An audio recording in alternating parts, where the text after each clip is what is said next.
Spoilers of the Damned. Hello and welcome to Season 2 of Spoilers of the Damned, episode number 26. We're excited. We're full of 2018 vigor. It's January, there's something. It's very cold outside. It's very, very cold outside. I am in a blanket. It's cold. The number one way to do a podcast is wrapped in a blanket like a baby. Oh, curses. I should have thought of a blanket. I got my blanket and cocoa. It's okay. It's more professional than I am. I have a cup of Ribena in a pug cup that's got pugs on it. Take it back. I'm just painting a picture because this is an audio sort of like medium. I need to sort of like, we're all sort of relaxing fireside with our favorite drinks and various kind of like cold removing cold. Garments. Cold removing garments. Yes. This You removes mean, the cold from me. That's why I wear it. Do you mean warm clothing? Well, Cold removing garments. my blanket is not clothing, thank you very much. I don't get to wear this out on you're not town. wearing the blanket well enough if it's not clothing. Like you must fuse with the blanket. I am one. Otherwise you're just emitting heat, basically. Yeah. Losing it. Cold removing clothing. So it is cold, but anyway, That's what it is. this episode is going to be for a video game that I chose last time called Clive Barker's Undying, but we're going to do Yes. something a little bit different because I wanted to do a discussion question beforehand. Right? Do we want to do the discussion question beforehand, or do we want to just waffle on a bit? Because I don't really have anything else to bring up besides the discussion question. Okay, well I literally have a laundry list of stuff I did over the new year. Oh, we're gonna. Okay. And I've got basically like I could say like a sentence on each one because there's not sort of like there's no real scope in. But if I cover them now, then they're covered and I don't have to think about them again. Especially in some of these movies, that's a good thing. So Okay, well, fire off then. yeah, so I watched The Mummy 2017. It was shit. Don't watch it. All right. I watched The Lake House Golem. That was not the lake house golem. It's the lighthouse golem. How do we type that? Limehouse golem. Limehouse. That's it. Fuck's sake. Anyway, it was good. It was great. Mysterious Intrigue. Bill Nighy being cool. Oh, right. Yeah, I saw 1922 and Gerald's Game, both of which are available on Netflix. They are Stephen King adaptations. Oh. They both get the big thumbs up. Not only were they very accurate in terms of being adaptations of the original source material, but in many cases they actually added things that made more sense than the original books. Oh. So yeah, they were both brilliant. They can make more of those, please. That's fine. We watched Case 39, which is kind of like this psychological horror thriller starring Renée Zellweger and Bradley Cooper. And I think the girl from The Ring, not The Ring, Silent Hill. I think it's the girl who played Alessa? Alessa, yeah. And Sharon, because we can't have Sharon. Cheryl. I mean, so let's change it to Sharon. It sounds similar. Yeah. Yeah. Well, Okay. anyway, she didn't really act any better in this movie, unfortunately, than Silent Hill. No. It was maybe a little bit better than Look, I'm Burning, but Yeah. It's weird how that was effective against some people that I know in the theater. It was like, oh my god, did you see that? She was on fire. And I was like, you don't get out much or something. Because that was like one of the lamest scares ever attempted. Like, ever. Look at me, I'm burning. And also, when you think about it, like, why would Alessa be like, ha, look, I'm on fire? You know, like that one time that was really painful and, oh. Yeah. Oh, yeah, caused me to literally, like, escape into a shadow realm of my own creation. Like, Yeah. why am I laughing at this? Yeah, like, that's really the reason why we're all here, to be honest. You should be, like, traumatized by fire. That would make more, like, story sense. But, no. It's, look at me, I'm burning. Yay. Yeah. Well, Case 39 was okay. It was missing for me a bit at the end where once Renée Zellweger ran the demon child into some kind of lake, when she crawled out, she should have said, "Case closed, bitch." But that was pretty much. I was waiting for it, and it didn't happen, and I was disappointed. You mean she momentarily transforms into Jesse Pinkman from Breaking Bad? Yeah. Case closed, bitch. It would have been nice. It would have bumped it up in my estimations. But, yeah, and that's pretty much it. We played Deadly Premonition as well from start to finish. Oh yeah. That was great. I loved it. It was great to finally complete it because I had sort of dipped my toes in it before, and I probably will. We probably will make it a discussion topic on the podcast at some point. I'm sure. Definitely. I really want to play through it again anyway at some point. Not yet because there's so much coming out that I need to play. But once it's a bit quieter, yeah, we could definitely do that. I'd be down with that. I've never played it before, but I've seen it. I've seen enough of it to know that it's basically Twin Peaks, the video game. Yeah, pretty much. Yeah. I mean, no, it's not. It's totally not. What's funny is if you watch the original trailer, which was in like 2006, 2007, I think. Its original title was Rainy Woods, and you can really see that they had to change things because it was the main character looked very much like a lot more like Dale Cooper. The sheriff looked a lot more like Sheriff Truman. There were two midgets. Instead of the two children, there were two midgets in a room with red drapes sitting in leather couch chairs. They had to change stuff. I mean, I don't understand how people would have thought that would have been okay, because, like, it's so similar to what Twin Peaks is that they would have had to redo it, which they did have to redo it. But it's like, how did they get so far that they had visuals designed to say, look, this is our game. It's a completely original concept. And it's like, dude, this is Twin Peaks. Stop this. You have to change it up a little bit. Yeah, like, why are you doing this? Stop it. Yeah, you're going to get us sued. It's like, you know what? You're right. Let's just change it all. So now the main character's got a massive scar on his face. Yeah. And the sheriff has an amazing moustache. Yeah, it seems a bit strange because, on the other hand, you've got games like Dead Rising where they get potentially sued because they use a mall and have zombies, which is like two very basic pieces of Dawn of the Dead, not the far-encompassing whole movie. Like, God, I remember that moment where Roger picked up the park bench and started like whacking zombies with it. Jesus, I remember that. That's a good scene in the movie. Yeah. When he like body slams and gives them power bombs. The psycho clown and I mean that's my favourite scene. Well, there's that time when they put on children's clothes and a Lego hat and start running around on a tricycle. So, man, whew. Those were good times. Maybe actually in retrospect the comparisons are far deeper than that. But nice. So, anyway, Deadly Premonition is great. It's just a lot of fun. It's not for everyone. There was even a bit in the middle where I was kind of it wasn't that I wasn't enjoying it. It was just a bit of a slog. I wanted answers to the story, and I was having yet another run through hallways kind of thing. Yeah. And also there are kind of like these sections where you have to move the control stick and sort of spam it from left to right to run away from a killer in a raincoat. I hate that. And there's a reason why most games, when you're supposed to be running from something, have you just pressing the button very quickly. Yeah, I felt like my controller was going to break or my hand was going to break. They both just explode. Like both. Just the terror is real. There was enough friction there for combustion. My hand is on fire. Immersive gameplay. Yeah. That's one of those games that I think that I preferred to watch because I was watching Super Great Friend play through it, and because he knew what he was doing. It's one of those things where he just knew what he was doing, and he went from place to place. He fired the gun the right way, and it was like a story time. Because like if I were to play that, though, I would be, like you said, annoyed having to go through like a hallway or something like that when you just want to know more about this crazy town and what's going on, even though you could probably just watch Twin Peaks and get a general idea. Not all of them are bad, but like Tales from the Borderlands specifically, I'm a Borderlands fan. It's an action-y kind of thing. So you go from like action game to adventure game, and the adventure game part is so boring that all you want to do is just like watch the story because the story is fun. And well, if the game part is annoying, then like why would they do that? It's just yeah.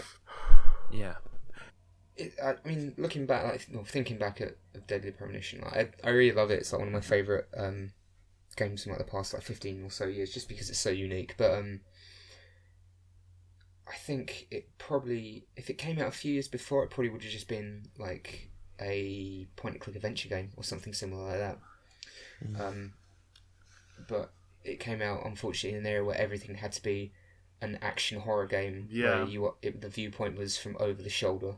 Yeah, it's very kind of like it has echoes of Resident Evil 4 about it. Yeah, didn't that come out before Deadly Premonition, or is that after? Yeah. Oh yeah, way before. Yeah, that popularized that. Yeah. That gameplay style where it was like that camera perspective and over the shoulder and all that. I think if it came out, even if it came out now, it'd probably been slightly different. But I still love it. Yeah, Resident Evil 4. I mean, obviously we've had survival games in terms of like Amnesia and stuff where we've kind of gone to FPS and stuff.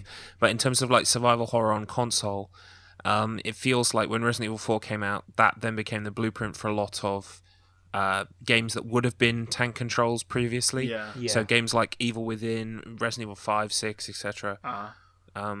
They all kind of adopt that control scheme, and Deadly Premonition is very much the same. It's a shame. But janky and broken, yeah, and adorable. Yeah, is when you look at it critically, is terrible in terms of action and gameplay, but it's just the story is just so. I don't know. It's weird. It has no right to be as entertaining as it is. I think. Yeah. Which is a weird thing to say, but I think it's just this perfect storm that somehow creates something wonderful. In my opinion, I think Deadly Premonition stood on its own because of the support from Twin Peaks. Like if it wasn't Twin Peaks the video game, it wouldn't be a very good survival horror game. And when you think about it as well, we've had plenty of games that are like inspired. Like Alan Wake is heavily inspired by Twin Peaks, like even to the point where they copy the diner. Yeah, they did copy that diner. That's true. Deadly Premonition just is. There was never anything, and it hasn't really been anything since that was like so on the nose of this is pretty much what's inspired us. So, it's but like with Alan Wake, at least it's a fun game to play. Like it is fun to actually shoot the enemies and dodge and get out of the way and get batteries and use the flashlight. So like if you wanted to speedrun a game, speedrunning that one would be fun. I don't think, and I know it, I'm pretty sure it's happened, but I don't think speedrunning Deadly Premonition or DPrem for short would be as fun as playing Alan Wake. But people speedrun games that are not fun all the time. So who am I to stop? There's people out there that are insane as well that like to play the original Zelda without using the sword. Yeah, that was awesome. Yeah, I've seen that run. It's like just bombs. Jesus Christ. It's not just bombs though. It's okay, I need to make sure that I kill these things in this number of orders so that when I do kill this one thing coming up, it will drop a bomb, which will give me more bombs to use. And it's like I know that they had to look at the game code to understand how to like break the game because they were making that kind of comment, but I mean, why? Why did you do that? Why didn't you just play another video game? What's wrong with you? What would you do? Or people that play the original Final Fantasy and have nothing but white mages, or one white mage. Okay, now I can give them some credit on the 4 white mages thing, because in the time FF1 came out on the NES, you might have got bored of using your standard party makeup and thought, maybe I could do it with 4 white mages. Let's give it a shot. I could see that, but I've seen clips of people doing it with one white mage. You mean like not a party of 4, just one white mage? Just having them die and letting them stay dead. Oh my god! Just having one white mage. Yeah, that's insane. That's crazy. Like, hey, this boss fight's fun. Heal, hit, 10 damage. Heal, hit. Wow. 12 damage. Stuff like that. Never ask yourself why you're doing this. Why am I doing this? I mean, I need to get more games. Yeah, I've used this before, but like the popular thing for me is when I was playing Dead Rising and trying to unlock the Mega Man X armor by killing all the population of Wilmette, Colorado. Like a quarter of the way in, my brain wouldn't let me continue. It was like, go do something else. I'm like, okay, yeah, I should, because it's just not worth it for the 4 hours. I mean, it may be worth it, but it wasn't worth it for me to spend the 4 hours to do that, and that's like 4 hours an estimate. I mean, that's just 4 hours though. These people who do these kinds of speedruns, as entertaining as they are, and I'm glad that they're doing them, to spend the time that they do to do something like one white mage runs on Final Fantasy 1, it just staggers me. It's like a special, like harmless kind of madness. Yeah. Yeah. While we're on the discussion of speedruns, we've just had AGDQ 2018 happen, and I can highly recommend both the Resident Evil 7 Madhouse and that's a Resident Evil 7 Madhouse run with no like New Game Plus, so no additional items. It's from scratch. That's by Carcinogen, and that's really good. Jesus Christ. It's a really fun run because quite a lot of times his strategy or what he expects to happen doesn't happen. He's thrown for a loop and he has to work with what he's got, and it's full of people just saying clutch the whole time because they're literally like going, this shouldn't happen. He also makes a joke about paying every time he gets hit, so he'll donate $10 every time he gets hit, which I think worked out something like $250. Oh my god. Yeah. That one, and then the slot that followed immediately afterwards was a Resident Evil 3 race, which was also really good and really fun because quite often they were literally almost in sync. Like there were less than a second between them. So that's quite fun as well. I can recommend both of those. Yeah, I'll watch those for sure. Matt from back in the day would have been able to do them, but now I can't remember everything is. Yeah. I never could have speedrun Resident Evil 3, but I did enjoy their Mercenaries mode, and that was like the only time I ever enjoyed Mercenaries mode. Not in 4, not in 5, not in 6, a little bit in 5. Same here, exactly. But yeah. Yeah, because every Mercenary mode from then onwards was just literally an arena. Yeah. Where you just killed things, whereas that was always you've got to get from point A to point B in the time limit. Yeah. But you can like rescue people and get points, and killing enemies gives you more time, so it's kind of risk and reward, and like, wow, that's really fun, but I've got to get back, and I've got a lot of ammo, but if I save that person I might get some ammo. Instead of just being in the arena and shooting things. Yeah, it felt like running around in circles. It felt like its own little arcade game, you know? Like if you were put a quarter in an arcade, it felt like that. Especially like with the smart use of barrel explosions and the different characters with different loadouts, and I mean all that stuff was fun. And then, like, you know, the other ones aren't bad. It's just that they aren't that. Instead, they last for as long as possible because we didn't realize that Mercenaries mode was going to take off. Yeah, pretty much. So, but yeah, pretty much that. I actually didn't do anything horror related over the break, so I have nothing really to contribute as far as that goes. Really? I mean, I played a lot of For Honor, and I played a lot of Final Fantasy XIV, and that's basically it. All right, for that. Yeah. I did a few things. Me and my girlfriend watched both the first two Hellraiser movies. Okay, I've only ever seen the first one. I've seen the second one isn't perfect, but there's a lot in it I like. And it also really does feel like a direct sequel. It does feel like a proper sequel. It's not like Hellraiser 3 onwards. Hellraiser 3 in particular is one of the worst ones, I think, just because Miramax got the rights and they just essentially turned Pinhead into like Freddy Krueger, where he was just, I will kill you for no fucking reason now. Whereas in the first two films in particular, he feels like this real neutral force of nature who's just doing his job. He's showing you all these wonderful versions of pain and pleasure. He's just doing his job. He's like a hell priest, you know. He's not inherently evil. Yeah, he's just doing it because that's what he does. You open the box, it's your fault. Of course he's going to take you. Whereas in the third one, he literally kills an entire club full of people and laughs like a slasher villain as he does it. You're like, Amazing. Yeah, we watched those. The first one's still the best one. Some of the effects are a bit shaky, but it was also Clive Barker, which is that's irrelevant. Strange enough, but I didn't know that. Clive Barker. He wrote and directed the first one with a very, very modest budget of $1 million, especially like for I think it was early 80s. It's very impressive, really. Yeah, but he also did 3 as well, so... Or at least directed it. He didn't direct Hellraiser. Oh, no, producer, yeah. Sorry. He was involved. He didn't like Hellraiser 3 from what I hear. Yeah, producer doesn't have a whole lot of the power, I don't think, do they? They just... No, they're just like, hey, what do you think of these designs? Like, it's alright. But he wrote and directed the first one, and then I believe he wrote the second one, but I think it was Tony Randall directed it. But yeah, they're fun. Also, the first one in particular is based off of one of his books, the Hellbound Heart. And like, you can't call it that. That sounds like a romance novel. Does it? All right. The Hellbound Heart? Yeah. Like, doesn't really. It sounds like, that's bound for hell. That's not romantic. Ah, that's no, bad. that's the place of love. It's love and torture and pain. I love it. So we watched those and really enjoyed them. Played a bit more Silent Hill 2, and we're very close to the end. So I'm preparing myself for the feels and the emotion. And what else horror related?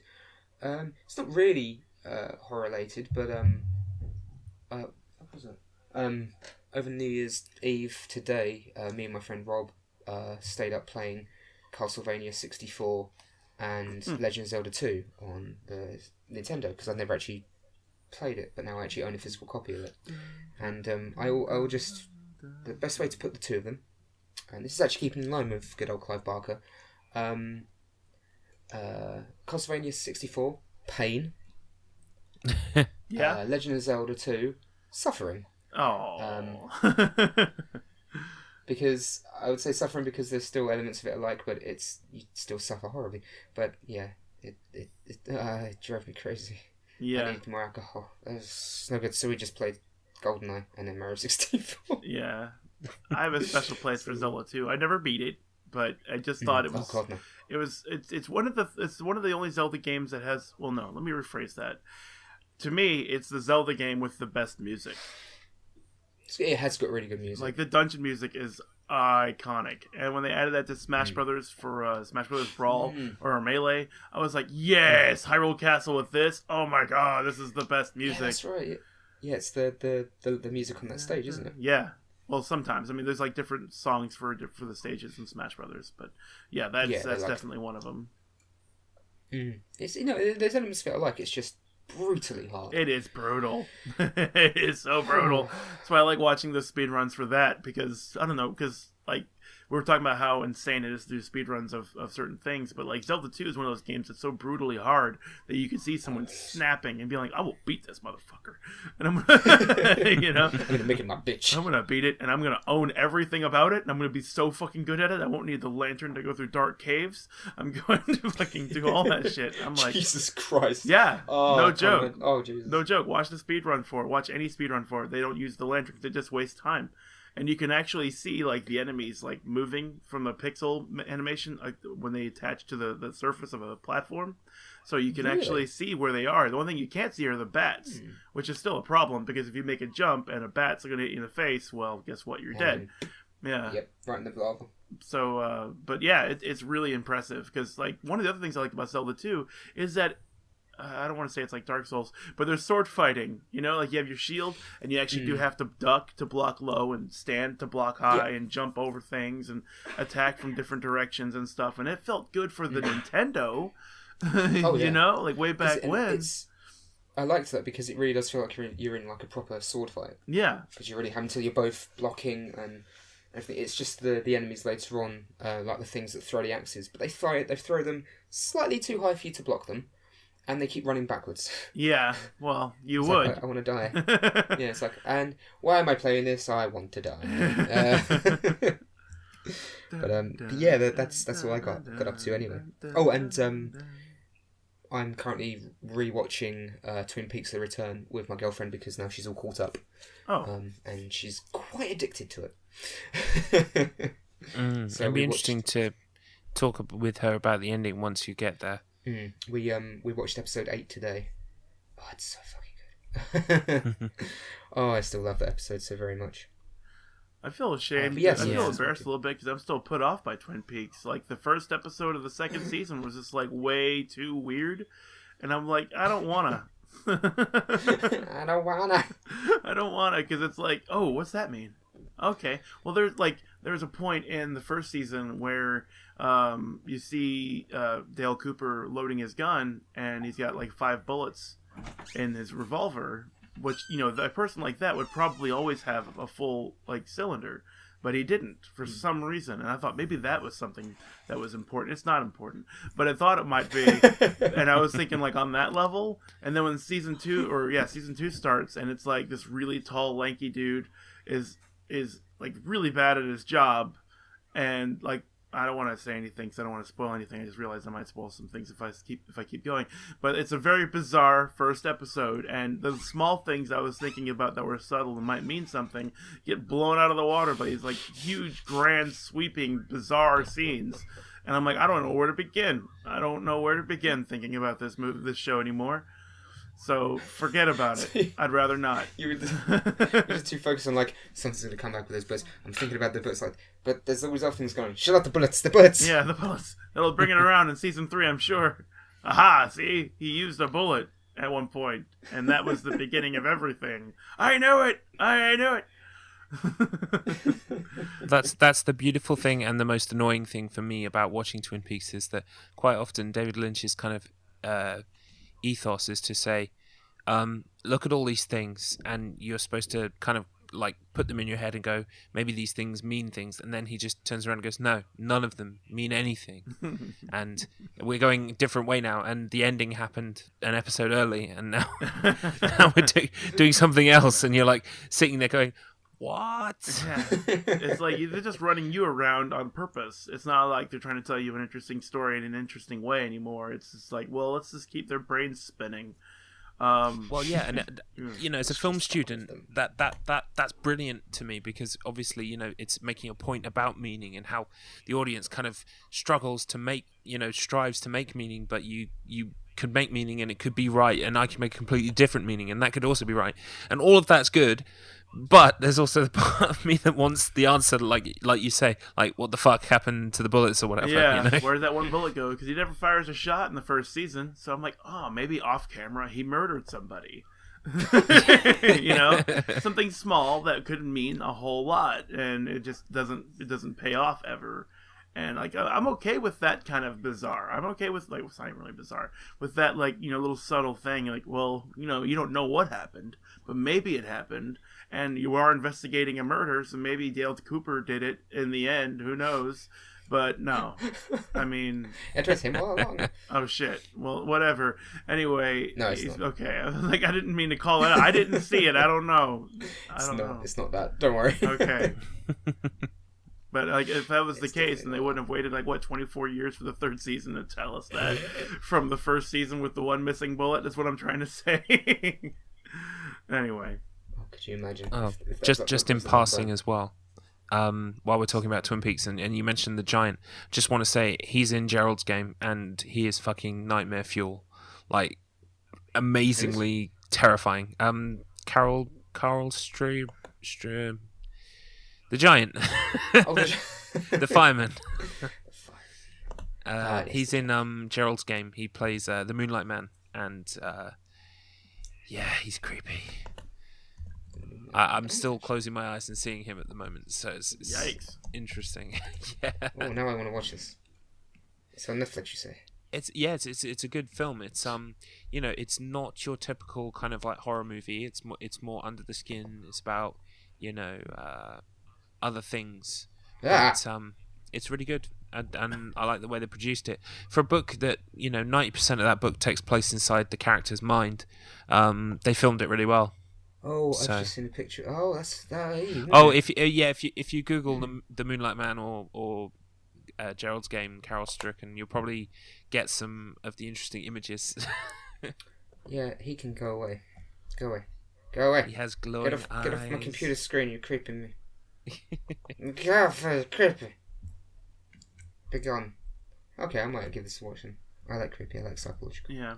I like things that get into my head. Well, since we're talking about that, it'd be perfect because I want to switch over to the discussion question that I prepared for us.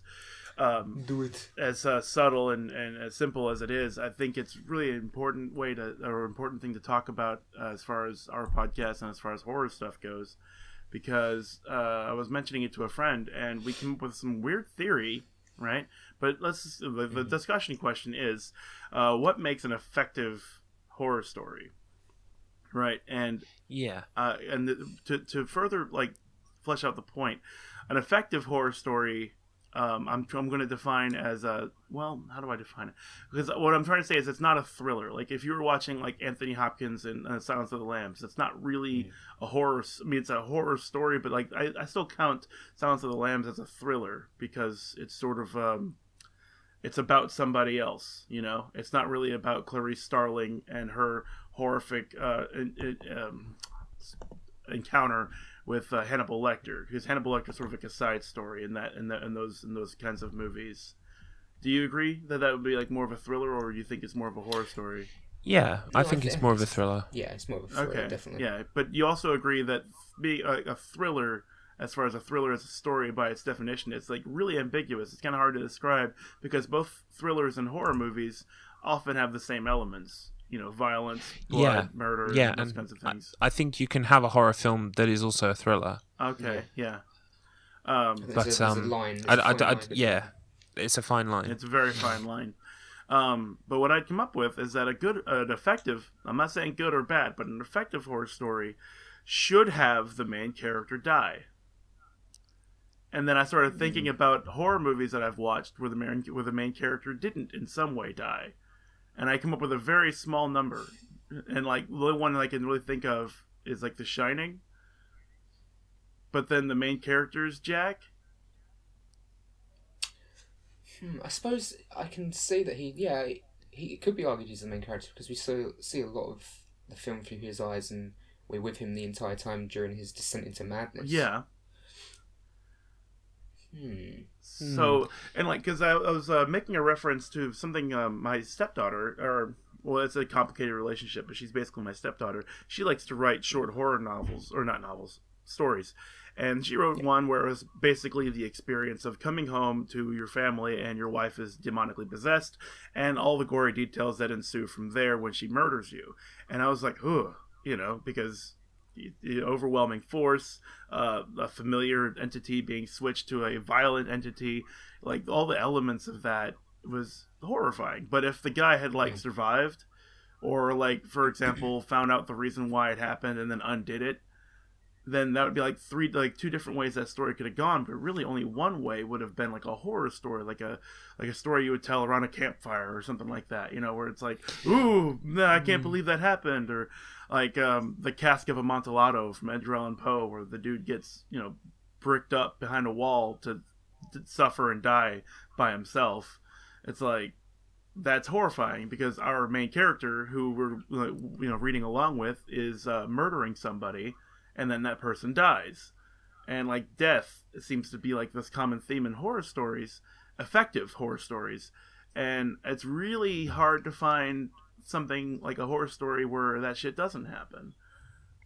Well, I'd like to roll it back a bit and talk about like what actually makes a horror story effective, because I can see where you're coming from with this whole kind of the person has to ultimately die, or there's no way they can save themselves. But I've seen plenty of horror films where they do, and I've still been kind of on the edge of my seat, or I've been very motivated to you know, I get involved in the atmosphere.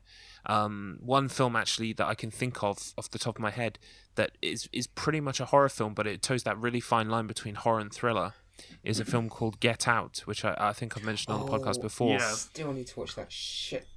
Yeah, well, I mean, it may be a bit of a spoiler, but the main character does not die. He goes through a shit ton of hardship, though, and although some people, I think you could place it into thriller and not horror, I think there are lots of tropes in there that are kind of like based in horror. You have, I think, some jump scares. You have like this tense, uneasy atmosphere.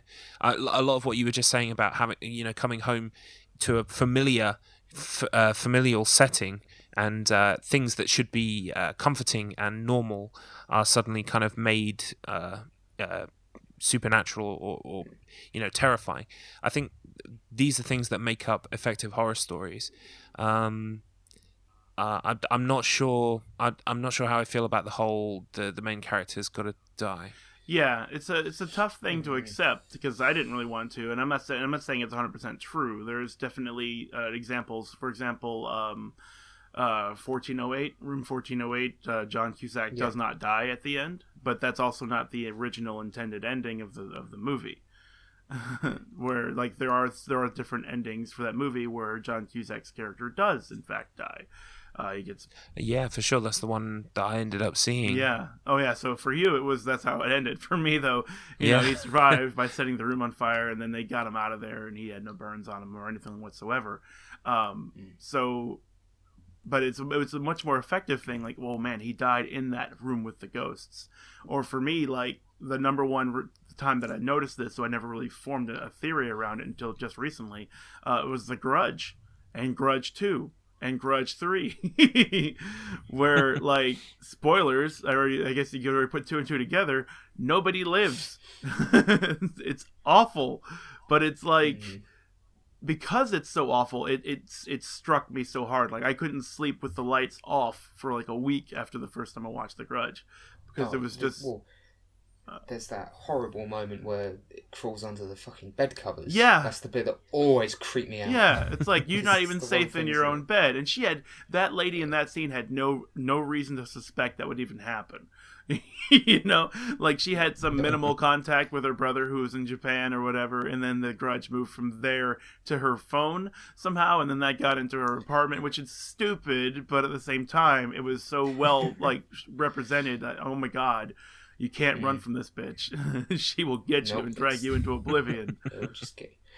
Okay, well, in terms of the main character himself, what if the main character doesn't die, but they're also not 100% successful? Yeah, I was going to ask this. I was thinking Insidious, where technically he succeeds in rescuing his son. Yeah.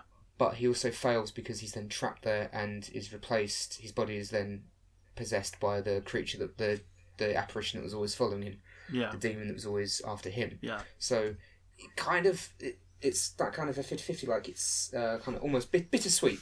Bittersweet. Yeah. Not so much killed, but doomed in some kind of way. Right. Where you did your job, sort of. Yeah, well, but you failed. Like it's sort of it's an ambiguous thing, but the issue is like I wanted to say it as it was, like the main character dies, but you can like change the definition of dies from becomes replaced by a demon, or no, horribly like changed, or not a happy ending. I think is the better way to say it. Like an effective horror story does not have a happy ending. Yeah, I can. When you rephrase it like that kind of appeals more, I think, to me. I mean, I'm trying now to think of horror movies where there are just like really happy endings. Well, I mean, there's sorry. There's stories as well, like a lot of H.P. Lovecraft's work. Even when the main character is successful, they go insane. Yeah. So there's that as well. Or I suppose one that would work. With your theory as well is John Carpenter's The Thing. Yeah. When, yeah.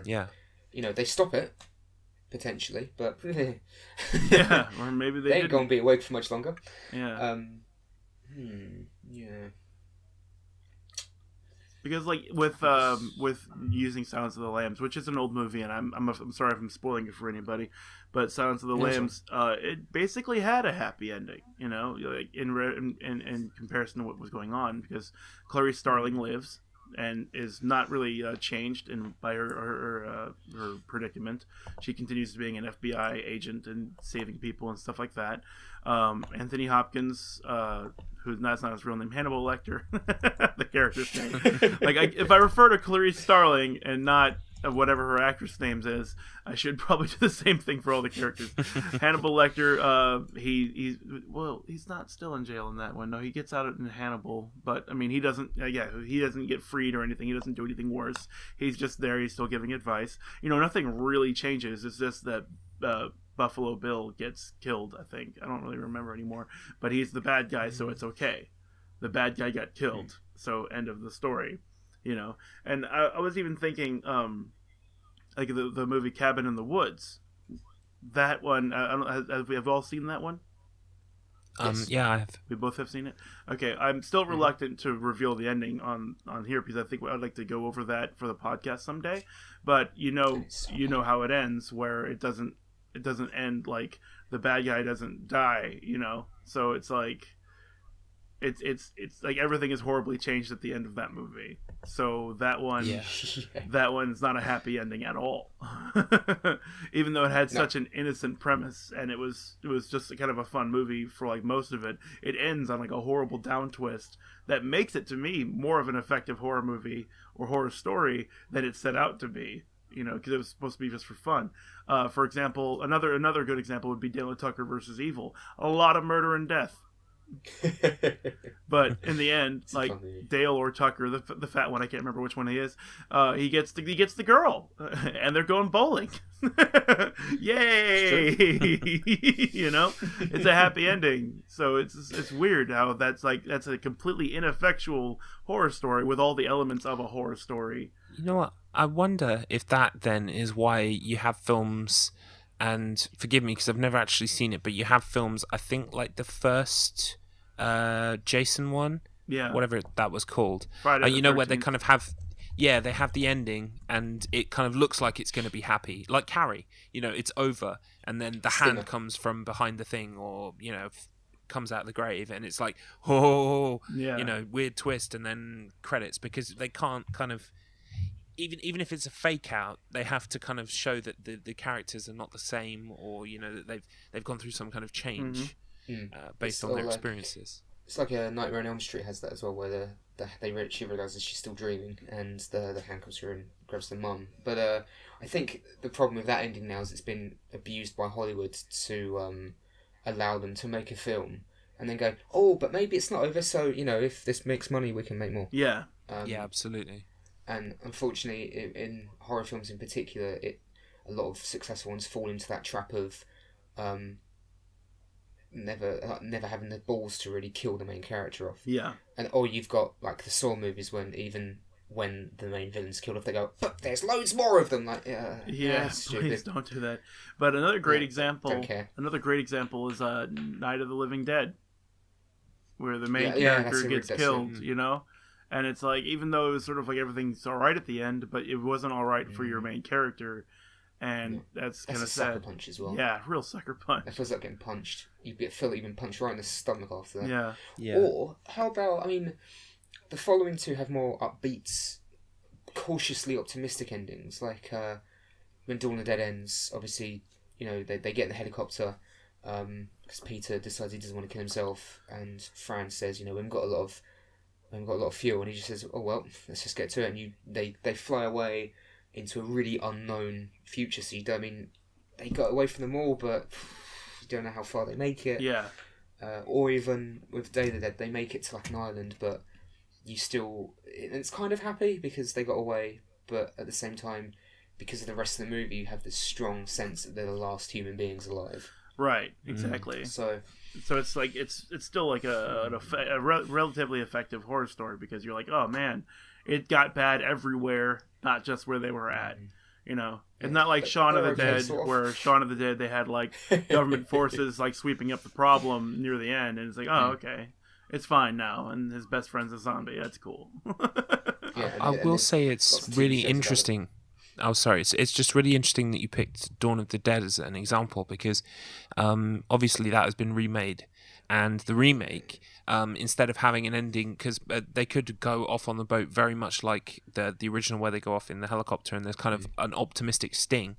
If you wait around for the credits of the remake, you suddenly realise that is not the case and they're only going to get like thrown into more horrible shit. Yes. So I think that's kind of telling of the difference in like years, in that now kind of like all Hollywood kind of driven horror movies, they got to have that kind of like downer ending, I guess. The downer ending, yeah, it's like a horror stinger at the end, isn't it? It's the Jason Voorhees popping out of the pond. It's the Freddy Krueger going, I'm not dead, bitch. It's it's that sort of ending. Whereas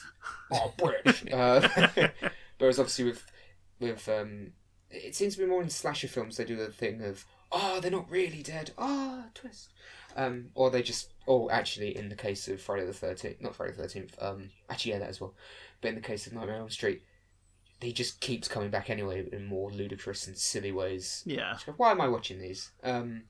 And I think the problem with when you have if it's a one-off movie, it works. when you have a film series like Nightmare on Elm Street or Friday the 13th or Halloween or anything like that, where they defeat the killer and then the killer just comes back again. Me in particular, I tend to lose any I no longer have anything invested in the series because it's just, I'm just watching people die and then, they won't stop him. Yeah, because he'll just come back in the next movie. It's impossible. And even it's like a really, it's like a running joke now. Friday the 13th, the fourth one I think, or the third one was called The Final Friday, and it was supposed to be the final one where they categorically kill off, and he said Michael Myers, kill off Jason Voorhees, where little old Tommy Jarvis hits him in the head with a machete 3 times, and then just to show that he's definitely dead, he hits the ground and he's like, it slides down the machete while it's like embedded in his eye. And then they made a terrible sequel where it was someone masquerading as Jason, and then in the next one they brought Jason back as a zombie. Yeah. Because lightning struck him. Oh, yeah. That works. So, like, of course! And then in Jason Goes to Hell, it was because his mum used the Necronomicon from the Evil Dead to raise him, and now he's got like a parasite thing. But then he went to hell, and then in Jason X, no, he didn't go to hell, but he has a parasite which makes him like heal himself like Wolverine, and then he goes to space, and then turns into Cyborg Jason. I love how that's how you segue. He heals himself, and then he went to space. Like, how do you just go to space? Going to space, guys! Whee! I'm in space. In hindsight, that's a really bizarre series, considering he's not the killer in the first movie either. Yeah, it is a really bizarre series. I've never watched them. I don't really like to watch I don't like the idea of slasher flicks, to be honest. But my friends, they play Friday the 13th, the game, often enough that I hear about it, and I'm like, how did they get this far? How did they get this far to make a pretty good like multiplayer game? But like there had to be like a string of sequel movies to the shit slasher flick to get to this point. How did that happen? With all these different Jasons as well. I think in terms of slasher films, I think 2 of the best I've ever seen are the original Halloween, which is just really good because it's John Carpenter at his best. And you really do actually care about the main character. The killer is genuinely unsettling and very creepy. Plus, might I add, that theme tune. The theme tune, and obviously Donald Pleasance as Dr. Loomis is just amazing. And another really good one, really, really, really fucking good one, which actually came out before Halloween. I think it came out like 6 months or a year before. The original Black Christmas, not the piece of crap remake, which is god-awful. The original Black Christmas is really good and genuinely really creepy. There's one shot where one of the main characters she walks into a room and there's like, because it's slash film, so there's there's dead bodies, and then she hears a voice, and it's not in, it's like where the hinges are on your door. And when a door's open, you can sort of see through the cracks in the hinges, like the little space between the door frame and the door itself. She hears a voice, and then she looks up, and all she can see is just this eye staring at her, and just saying really strange things. It's fucking creepy. It's really unsettling. He's saying like very weird, very strange, like childlike things, but the eye is just wide and just staring, and it's all she can see illuminated through the hinge. That's really effective, but most slashers suck. Right. Because 9 times out of 10, and this is why Halloween and Black Christmas are better in that regard, 9 times out of 10, they're characters that are loathsome, annoying, and you are actively rooting for the killer. And instantly the horror is gone. Yeah. Because you're going, yeah, Jason, kill them! They're hot, that guy's a dick. Yeah. Wait a minute. I can't wait to see him die. Yeah, it's like watching a Wile E. Coyote movie. It's like, yeah, he hurt himself again. That's great. Yeah. You're going, yeah, kill him. They're annoying. There's nothing horrifying about that. Instantly. And another thing, if your entire cast in a horror movie is irritating, you've lost already. You've already lost because you're not going to be invested in their struggle because they're all irritating, horrible people. Yeah. But see, that's why. So why should I care? That's why I'm saying like those are not effective horror stories. They should almost be called something else. Like, I guess you could say slasher flick, but at the same time, like they're still in the horror genre, and it just really doesn't belong because it's not scary. It's just like it's like jump scares and like the violin kind of sound sometimes because someone's gonna die, and it's like whatever, who cares? But it'd be like if in the original Alien, if all the characters feel like real people. Because they're just that's their job. They're like truckers. They're simply space truckers. If they were all like annoying, wretched people, you wouldn't be invested or horrified when one of them is killed horribly. Right. You should be going, oh, thank God he's dead. Yeah, finally. You should never in a horror film. You should never say, oh, thank God that person's dead. Right. Like, wait, why are you in this movie? And Alien is actually a really good example because Alien ends. Not with the main character dying, but with the main character in like just adrift in space. Yeah, she's fucked. You know, like she's basically fucked. She has to hope that somewhere in the infinite of space, someone's going to fly by and be like, "Hey, there's a person here. Let's see if we can't pick him up and take him with us wherever we're going."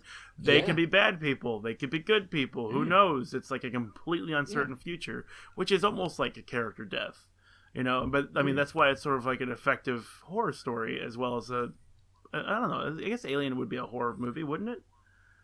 Yeah, definitely. Yeah. It's because I think that's even a direct line where she says, you know, I'm drifting in this direction. Hopefully someone on the network picks me up. Yeah. And now I'm going to go into sleep where hopefully I'll wake up again. Yeah. Jesus Christ. Pet that cat. That's a horrifying thought. Yeah, pet that cat a few more times and just hope for the best. You're like, well, here we go. Hopefully. 100 years later. Yeah. You know, so yeah, that's, or even if maybe the main character doesn't die, they survive the creature, the monster, the entity or whatever, but we don't have that scene of, and then the police and ambulances arrive, and then they're in hospital, even if it's just they get away, but we don't know, but they get away, like in Dawn of the Dead, they get away to an unknown future. Yeah. It's not, it's optimistic, but not outright happy. They go away from that situation, but what might happen now? Yeah. Well, you watched The Walking Dead. You just get you get those kinds of stories over and over and over again. You know, they get away from this, but now what? They get away from that, but now what? Well, I even joked to one of my friends at work because the mid-season finale just happened. And I was like, oh, it's that thing that happened where they're in a safe zone or like an area that's safe, and then it gets destroyed. Yeah, and then it gets bad. Then they must find new. Yeah, so. But at least it was Negan being Negan, who was really entertaining. Are they still... And rightfully pissed off Are they still fighting Negan? Is that still happening? Yes. Yeah, he finally fought back in the final 2 episodes. And we had 2 episodes wasted with Rick where he went to the trash people, who... then went to the site of the Saviours, got shot at and went, fuck this, and ran away. So I was like, thank you for wasting our time. Yeah. Thanks. I'm so glad that... But look, they're so weird. They're doing, like, weird modern art, and they're naked. Like, that's stupid and very, very, very dumb in a junkyard environment where they're going to get cut and get an infection. Yeah, right? But they're weird. They're weird, Chris, but aren't they weird? But oh my, aren't like they they're a group weird? Of people from Mad Max, like, we're from the desert of the long, long ago. Yeah. Have you ever heard of the flying machines?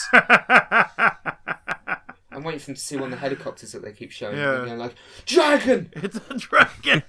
You start shooting at it. That's the payoff for that plot line, so it's going to be wasted again on the trashlings where they shoot the dragon in the sky, and Rick's like, the fuck are you doing? Yeah. And he just goes to Negan, look, I know, I hate you, you hate me. Can we just go and kill them all, please? We just kill all the trash people.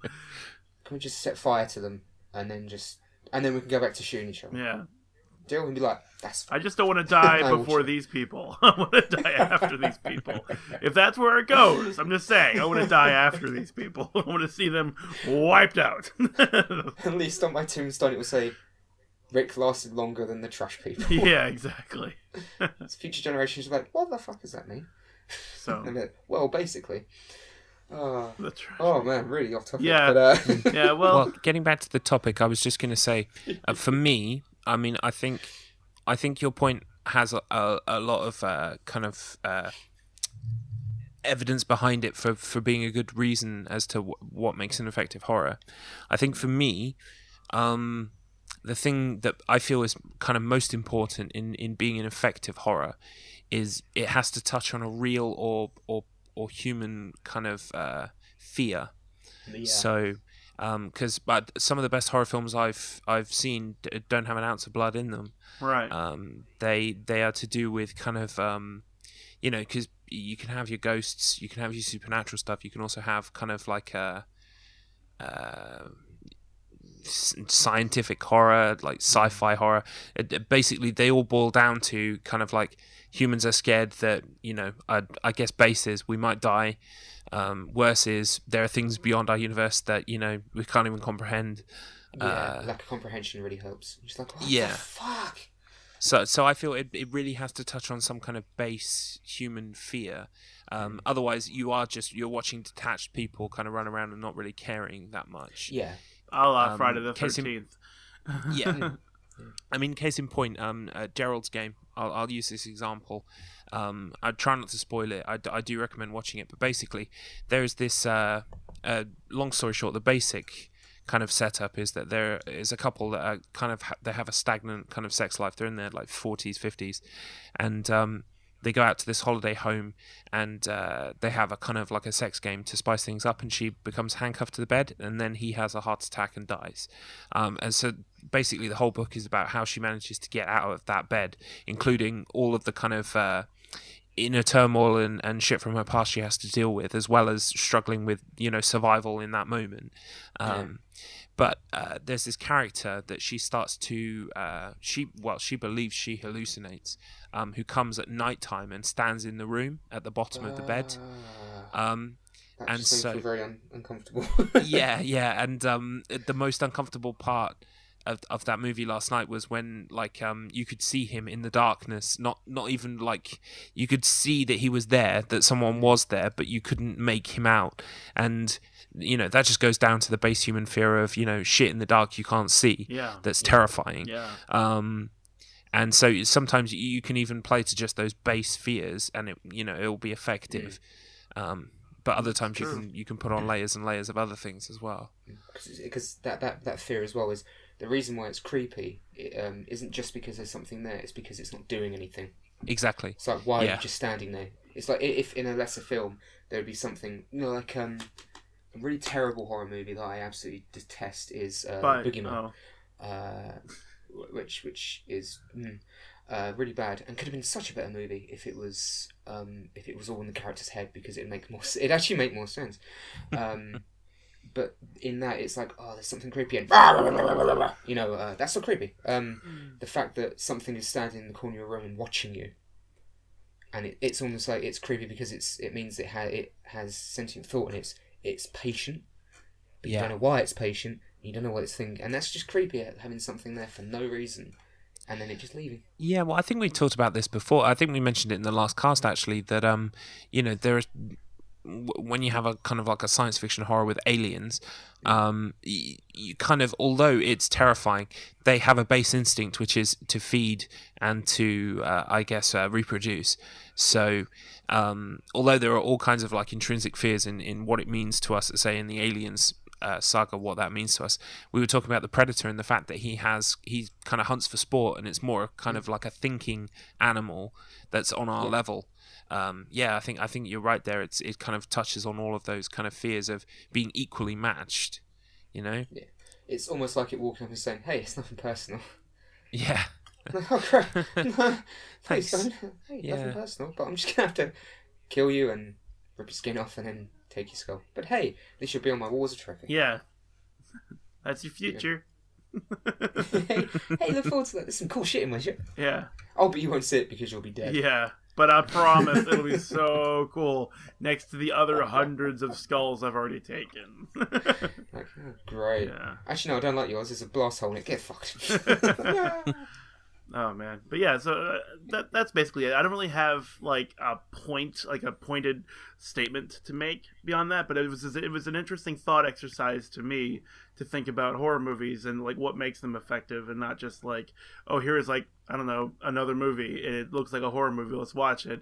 And then you watch it and it's like, that movie sucked. but why did it suck?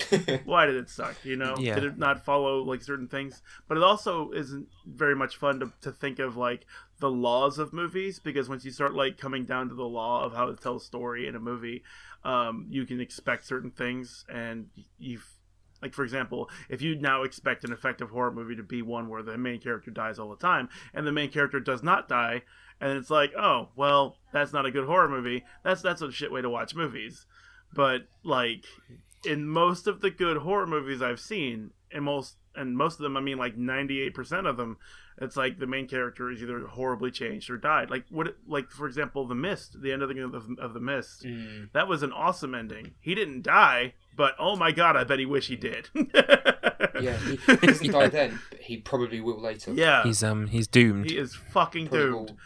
He'll never be the same, and even if he does get rescued, he'll probably find a way to kill himself. Yeah, he's gonna be like, I cannot live with that shit. So, hey, excuse me, Tom, can I just borrow your shotgun? Thanks. Boom! Yeah. Can I just borrow your shotgun? Can I borrow that? Like, why do you need to borrow my shotgun? What are you gonna do with it? Well, I'm just gonna shoot some. Can I please? I thought I was just gonna blow my brains out. I mean, let's be honest. If Thomas Jane came into your room and asked if he could borrow your gun, you'd give it to him because he's Thomas Jane. You know, he's suave as hell. So. I would, but I watched 1922 last night, so no, I would not. No, get away, Thomas Jane. By the way, I forgot to mention 1922. One thing I heavily advise is to watch it with the subtitles on. Really? He does this really period piece American accent, and I don't want to sound racist, but basically this is my Thomas Jane impression of 1922. Oh, well, I'm going to kill my wife. So he's done a Marlon Brando and Heath Ledger where it's like, I'm just going to come up with my life. Well, no, I imagine... Exactly like that. I imagine it's hopefully it's a very, period... right accent, especially that he's a farmer from Nebraska. I don't know what that kind of accent would sound like. Never been. Presumably. No, you're American, Chris. You must have visited all 51. Is it 51? 50. United That's States. what they have to go through during puberty. They must tour the country. Yeah. Just like us English, only drink tea and biscuits. You drink biscuits? Yeah. Yeah, we drop the... Because what happens, you see, is you have your coffee in the morning, but you're so tired, so you dunk your chocolate digestive, but you're so tired you just keep dunking it without thinking, and then the whole thing just kind of melts and drops into the cup. This is what happens to me. Okay. While you put your biscuits in stews and stuff, which is really interesting. Yeah. Yeah, we do. So what? Biscuits. That's where it goes now. We fixed biscuits. We fixed them. It's official. Light the beacons. Light the beacons. Sound the alarm. Alert everyone. The biscuits are fixed. They are fixed. It's like that scene at the end of Matrix Revolutions where he runs out and goes, "The war is over. The war is over." And I'm like, this is stupid. The biscuits are fixed. The biscuits are fixed. If you ever want to kill a conversation, you just introduce a Matrix reference. Which incidentally we did last episode. For about 20 minutes. Yeah. It's like one of those things where it's it was really cool, but it's not cool to talk about anymore. Matrix. Speaking of cool things... Oh, sorry. So what's the best way to make people both nostalgic and depressed? Bring up The Matrix, because you go, The Matrix is great, and then, it was revolutionary, it's really fun, and so ahead of its time, and then there's those really cool fight scenes and the car chase in the second one, and then the rest of the movie happens, and then the third one, and then they... I'm going to go lay down. I'm going to go and cry. Tell us about really cool things. I was going to say... Yeah, so really cool things that came out in the early 2000s. Speaking of The Matrix, let's talk about Clive Barker's The Undying. Yay! You are Captain Segway today. Yeah. Or not. Let's just not talk Clive about Barker. it. That's cool too. We just sort of be quiet. Okay, cool. Yeah, Yeah. Anyway, yeah. Hey, I will say one thing. It was better than Jericho. It was a lot better than Jericho. Was it? Oh, okay. Now I never want to play Jericho. I still want to play Jericho. There's parts of Jericho that's good. I think it's got some really... Jericho in particular has got some really cool ideas. You can tell it's Clive Barker because everyone dresses like they've just come out of an S&M club. Even the priest character, who's like, yeah, I've still got my my collar, my priest collar, the white tag, but here's my leather coat and my dual Desert Eagles. I kick ass for the Lord. More exuberance, please. More exuberance. I kick ass for the Lord. Yeah, you gotta really be happy about it. Best line in the movie. That has some cool ideas, and there's you pop to different time periods, but it goes on a bit too long because of the type of game it is. Yeah. And Jericho has the cardinal sin of setting up a sequel. Oh. And ending on a cliffhanger where you destroy the thing, but what does it mean? Credits. Well, that's what they tried to do with this as well. That's what I've read. Yeah. Yeah. Okay. Well, it's stop doing that. Here's the fun thing. I didn't beat the game. I don't think any of us here did. No. I think it's surprisingly long as well for its time. I looked. There's a really good website actually called How Long to Beat, and then everyone they compile lots of different data from people that put in how long it took them to beat the game, and then it gives you an average score of this is how long it takes to beat the game. This is how long it takes to beat the game if you do everything. And it's a really cool website. I need to check that out. That sounds good. It clocked in about 10 to 12 hours, which, even for its time, for a first-person shooter horror game, that's quite a long time. That's a long time. So, and then obviously, to do everything, I think it was 15 hours, because I realised quite early on there's some slight RPG elements in terms of you can improve various tools, shall we say, and the more magical stuff. So, surprisingly long, but I didn't finish it. I probably will go back to it at some point, maybe when I have patience. But well, I think I'm going to promise myself that I will go back and finish it just so that I can say it's done. I want to do it for Clive Barker, damn it. Yeah, do it for Clive. Yeah, do it for my fellow Brit. Even though he probably doesn't give a shit about me. Who's that Matt? He fucking sucks. Well, it's he didn't like Jericho. He didn't like black leather priests. The thing about Undying is that I played it when it was new and when it was revolutionary, when it looked good, when it looked amazing at the time with computer generation and stuff. Oh yeah, for its time it looks great. Well, I mean, for its time, but definitely not now. But massive hands. But I had played it when it was top notch. This looks amazing and that kind of thing. And short story. Back in those times, people used to have cam pages where you would just go and have you guys have heard of the webcomic Penny Arcade? Yeah. Yes. Yeah? Okay. I mean, they're pretty big. They've got conventions and in Australia now. So I mean, they're really big. The thing is, they had one, so you could see Tycho Brahe, which is his online handle, just hang out in front of his computer for some reason. His friend Safety Monkey, you can see him hang out in front of his computer for some reason. And I didn't know why people were doing this, so I was still checking and just why are people watching this sometimes, But Safety Monkey had originally reviewed Undying on his website, and that's where I read the thing, and he said it was the scariest game he'd ever played. And I was just oh man, I need to play that game if it's really that scary, and which is why I got into it. But I couldn't really run it correctly on the PC I had at the time, so it was one of those things that's always been in the back of my head. You need to play this game; it's the scariest game ever. You need to play this game; it's the scariest game ever. And then I never really did until now, when I was now I have a good reason because we have this podcast and we can actually talk about it. There's a point to it. It won't just be for me. Excuse. Yeah, an excuse to play Clive Barker's Undying. So I finally did, and I am a little disappointed, and I don't think it's because of the passage of time, but I'm getting ahead of myself. First off, let's talk about what Undying actually is, as far as a game and its story. The basic setup is that you are a paranormal investigator in, I don't know, some 1920s ish. 1923, I think it's set. Oh, okay, yeah, so that's when it's set. And you go visit a friend who has this huge house. Yeah. Fucking huge house. And he and his family are beset by supernatural troubles. And that's really all you need to know about the game to understand what you're doing. I thought that was pretty cool. I would like to add that it's set in Ireland, but there was not one convincing Irish accent in that entire game.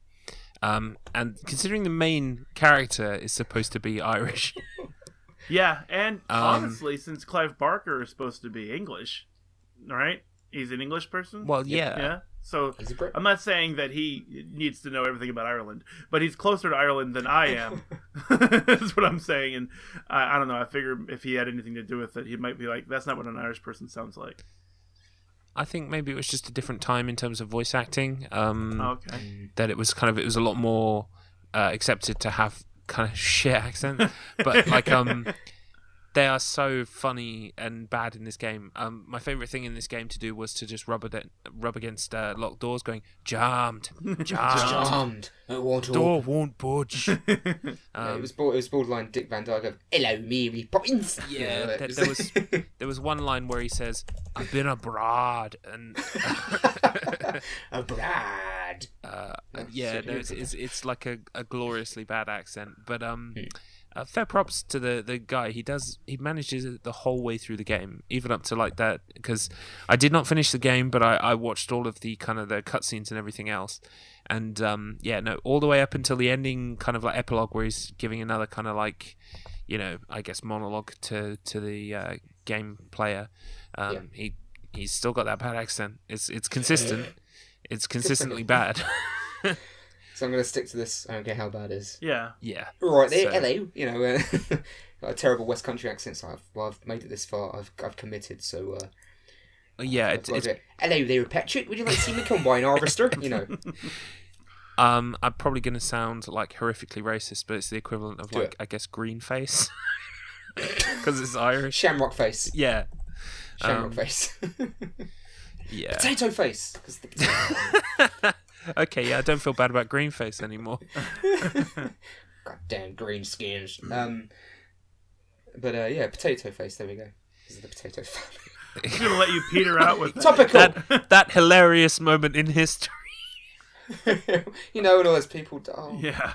Oh dear. That old famine thing. Shit. Oh no. But anyway, back to Undying.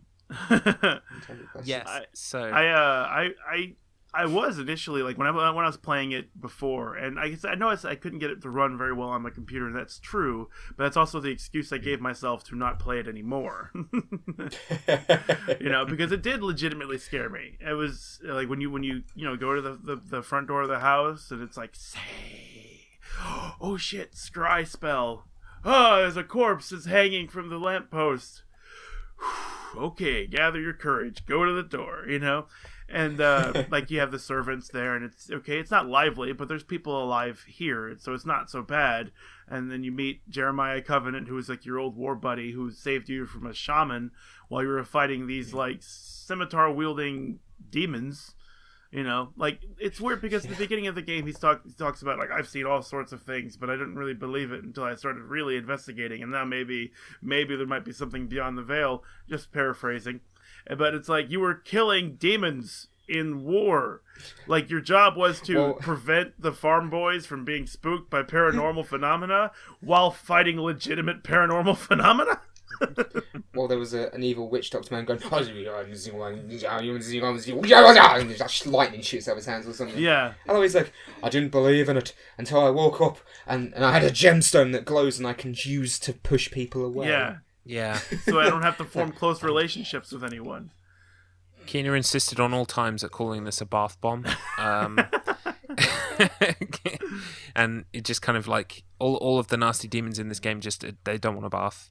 And he shows them the bath bomb like here, and they fly away. No, please don't. Thinking about the intro in particular, that bit during set in World War One. If this was made now, that would be the tutorial level. Oh yeah, that would be the tutorial level. You'd play that. You would play that whole level. I wouldn't mind though. I wouldn't mind some kind of tutorial. Yeah, like, how do I reload my guns? Oh, you push the Alt button. Yeah. Of course. The most useful button for reloading. How do I do anything? Read the manual. But I bought this from Good Old Games. Well, look at the control setup. But I can't see the thing I'm looking for.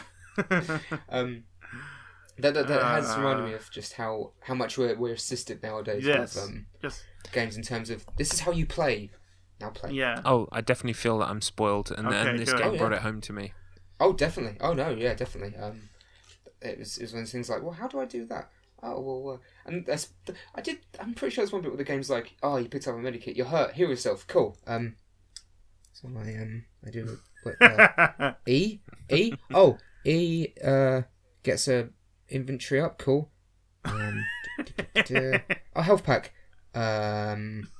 Spacebar, no. Right click, no. Can I just add that you're dead at this point, by the way? Yeah, I'm like, fuck. Enter, of course. That's an easy button to press when I'm running away from things. Like, I can't. Shit! Unless I have some kind of like strange crap hand. I'm not sure. Unless Q is useful. What I did was I loaded up the game and started. I watched the cutscene, and it kind of puts you into that courtyard in front of the front of the building. So I was just stood still, and I was kind of like flicking through my kind of like keys to see what was doing what. And while I was standing there, this little fucking mouse started attacking me, and my health was going down. I didn't see that at all. Yeah, that didn't happen to me. I can prove this happens because earlier on, while I was trying to find all the cutscenes to watch, I found two super great friends, or whatever their name is. They did a episode on the Undying, and the same thing happens to them as well. Yeah, I think it's if you stand still for too long at the start, it just comes over and attacks you, and you can't actually kill that mouse at all. Yes, you can. How strange. So, okay, no, I didn't expect silence. Sorry, but yes, you can. You can kill them. You can step on them. Just walk right over them, and they'll die. Oh, okay. I shot at them and nothing happened. Yeah, well, you can smush them underfoot. Damn it! And he was really angry. It's like, you killed my family. Prepare to die. Yeah. I definitely didn't experience. I have like a problem hearing these stories though, because it's like, for me, it's like, why wouldn't you look at the customized control window before playing the video game? Because if it doesn't tell you outright how to play the game, then that's how you learn how to play the game.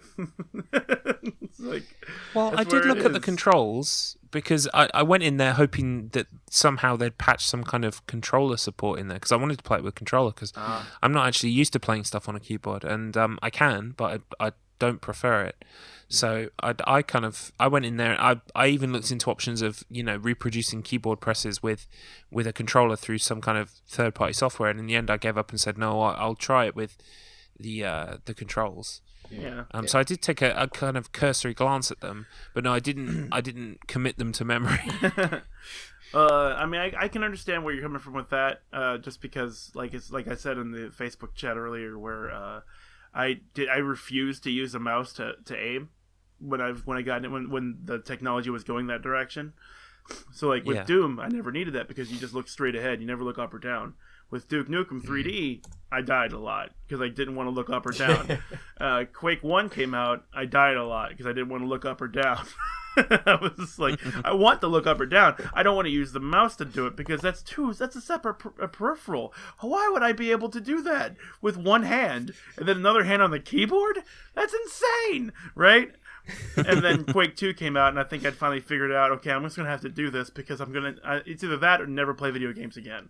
And at the time, I was more of a PC player, so I was like, all right, I'll figure it out. And then, it became second nature and that kind of stuff. But I was extremely stubborn for a couple of years.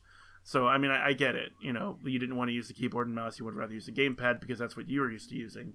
I am the other way around now. I play keyboard and mouse instead of a gamepad, especially with first-person shooters, because of my background. So I understand that. But anyway, with Clive Barker's Undying, like the inventory system, that's pretty much standard for that time. If you played Strife, that was another old-time first-person shooter that had an inventory system that was similar to that, and that was just how they did that. They're like we're going to give these guys like 30-something items, and we're going to have to just map it to a button or something because you only have 10 numbers on the top of the keyboard, so you can't just be like, well, I'm going to use item number 10. No, because that's for your guns and stuff. Anyway, so they have it like in a drop-down menu, so you press it a few times. And I'm not trying to boast, but what I would do when I played the game was, especially the howlers, those little leaping things, you could bait them to swing at you, and then just back up, and they'll stay in mid-swing, and then you just aim and shoot them in the head, and then they fall over. That's the headshots actually count. Or if they're like leaping at you, and you could like use your little magic missile thing to like hit them from some relative mid distance. When they leap at you, hold your gun out, don't move, wait for their head to fall into the reticle, pull the trigger, headshot. I mean, I never ran out of ammo when I was playing, so now I keep hearing these stories about, like, there's no bullets in this game. I'm like, I still got, like, 56 bullets. You know? Yeah, but when I figured out that I could use the... I keep forgetting the name of this thing. Like, the stone, the bath bomb thing. Oh, yeah, the scrying stone, the Gelzabar stone. stone. Yeah. Once I learned that I could use that to kind of push enemies back, and I got the other spell, which I guess was called ectoplasm. Yep. Yeah. You know, the shooty one. The shooty one. Basically, I could kind of like 1-2 punch in, like push them away, shoot, Yeah. push them away, shoot. I thought that was cool when you said that. I was like, oh, that's great, because then you just save all your bullets. Yeah. But the howlers, when they come in packs, though, that doesn't really work out so well, because you have like a long... Yeah, it's very hard to crowd control like 3 or 4 of them. Yeah, you have like a long cooldown with that Gelzabar stone. Yeah. So... Yeah. But see, that's the thing that made this game unique, is that it was one of the first games to come out with a dual weapon setup, where you could use 2 things at once. And by the end of my playthrough, not that I beat the game, but I got bored with it, and I'll get into that later. What I was using the spell Invoke, and the shotgun or the Tibetan War Cannon on the other hand. And the Invoke spell was amazing, because if you're fighting a Howler, it did nothing. But if you kill the Howler, you can have the Howler fight for you. You raise it back from the dead. That's cool. If you fight a skeleton, it just disintegrates them. You don't have to worry about shooting them. You can save all your ammo by using 100 of your magic points and just fucking disintegrate them, and then like just running away from the rest of them. Or, you know what I'm saying? Like if you're speedrunning, you can just bam and then keep going. The human targets, though, that was where shined for me, because like it says in the journal, if you read the journal in the game, I've got this spell, blah blah blah. It seems like it can raise things from the dead, but I'd be loath to try it on the living. I'm like, well, that's the first thing I'm gonna do. I did that on the living. Dude pulled the gun, put it in his own mouth, and killed himself. I'm like, fuck yes, all right. For some reason, this spell like controls their brain or something and makes them kill themselves. So I'm shoot one dude, and then he kills himself, and I'm fine. Like, I love this spell. So I ran with Invoke and just like an offhand, like the Tibetan War Cannon for slowing down, or the shotgun if I had shells, which I usually did. And that was fun for me. Like, this is like, I kind of want to speedrun this game. This seems like it'd be a lot of fun to play. It's interesting you should say that. I checked out a speedrun earlier on because I was interested. Basically, that kind of goes through my mind now whenever I'm thinking about a game. Yeah. I bet someone's speedrun it. The speedrun is interesting. Basically, it involves skipping over a lot of things because there's this kind of glitch where if you jump and then save, load, you'll get the momentum back of the jump, so you can essentially use it to climb walls. Or hover in midair to get to platforms like that you shouldn't be able to get to immediately. It's like what was it? Is it not Sonic Forces? Sonic Boom, I think it was, where on launch, if you jumped and then paused it again, you could jump again. Yeah, that kind of thing. Just like clear areas. Yeah. See, that's the thing too. I mentioned this to a friend. I was like, I kind of want to speedrun this game. He's like, you sure you want to bunny hop? And I was like, I don't want to speedrun this game anymore. You know, like if you watch a Half-Life 2 speedrun, it's always like run backwards and jump. Because for some reason you don't lose momentum. You just keep building it. So you just go faster and faster and faster with every jump. Or something like that. But they always just move backwards whenever they play Half-Life 2 speedrun. And I don't want to play that game that way. But I do want to play this game like in the way that I was playing it, but just fast, like Doom, for example, where you just like run through and just keep shooting the things in front of you, and you get to the exit button as fast as possible. I want to do that with this game. I like skipping the cutscenes because they're relatively boring. A lot of why I wanted to play this game didn't really pan out. Like, it was scary, and like what I said before in the last podcast when I mentioned it, the Tibetan War Cannon, that thing still spooks me. Because it's like, it's a little, it's a golden dragon that spits ice, and then you have it on your hand somehow, and then like nothing's going on, and and like, why did you do that, Tibetan War Cannon? Why did you spook me? But and then when you charge it up and you just hear like, shut up, Tibetan War Cannon, I'll shoot them in a minute. Yeah, exactly. Oh, I missed. Yeah, that thing has such a shit range too. But you know, if you really arc it up like all the way to the ceiling and then fire, you can probably get someone like 15 feet away from you. It's like just bleh, ice. But I did find some really annoying things with this game. Mostly the parts where there was an infinite spawn of enemies while you're running through the house. Oh, really? You didn't know? Okay. There, those those Cthulhu-esque monsters you see in Hell. I'm assuming it's Hell. Oh, that. Yeah. That I know which bit you mean. Yeah. Where it's like you're moving through the house, going room to room to room, and you really have no idea where you're going. But every 2 seconds, another one of those things spawns. So you turn, you fire, you kill it, you use ectoplasm and Tibetan war cannon, and you don't lose any ammo. They're easy to kill. They're just always fucking showing up. And it's like, okay, now I'm going to try this door. Okay, this door initiated a loading sequence. Now I'm in a different section of the house, and I'm still being fired at. Where's Jeremiah at? I want to go to my friend and say, hey, your house is fucked. We need to get you out of here. Yeah, just leave. Let's get some real let's call the Ghostbusters and get them in here, because this is way over my head, way out of my league right here. Yeah. For some reason when you said infinite spawn enemies, I was thinking of the little crawler growler things, but yeah, I remember that, and those enemies are beyond annoying because they fire at you, and then when they hit you, it kind of partially obscures your screen. They disappear just as you're about to hit them, and you kill one, and then immediately you just hear there's another one arrives. Yeah, just fuck off. Yeah. There are definitely things in this game that don't make it a fun game to play, but most games, I mean, I hate saying this because it's such a meme. Dark Souls isn't fun to play the first time you go through it because you're just going to die over and over and over again in similar ways. Yeah, there's a massive steep learning brick wall that you have to... I think it was Yahtzee said that it's like you have to keep smashing your head against the brick wall, and then once you get through the brick wall, it's like, oh, this is great, but you smash your face through a brick wall. You smash your face through a brick wall to reveal yet another brick wall behind that brick wall. You're like, but why am I enjoying this? Why do I keep playing this shit? This is actually quite fun. I definitely agree in terms of the first hour or two of Dark Souls you're playing, you're not going to enjoy it because you've got to learn how it plays. Yeah. You got to adhere to the control scheme. You have to make sure you know how to block and dodge, and the dodge window where you're invulnerable for 3 frames or something, so you can dodge these huge sweeping attacks. That kind of stuff is important. But anyway, back. So as I say, the other annoying enemies for me were skeletons. Now I didn't know you could use the invoke spell to disintegrate them. They annoyed me because they were incredibly accurate. They kept throwing rocks at me. It's like, stop it, even because I thought, maybe if with those the Cthulhu-ish monsters that fire at you. So maybe if I move side to side, no, still hit me perfectly, even though I was moving very quickly. And I didn't know you could use the invoke spell, but I just went, no, screw it, and I just kept running around them, and then just ran to the next. Yeah. That's also an option because the skeletons are slow. You could just football. Straight arm through them and just go right through them.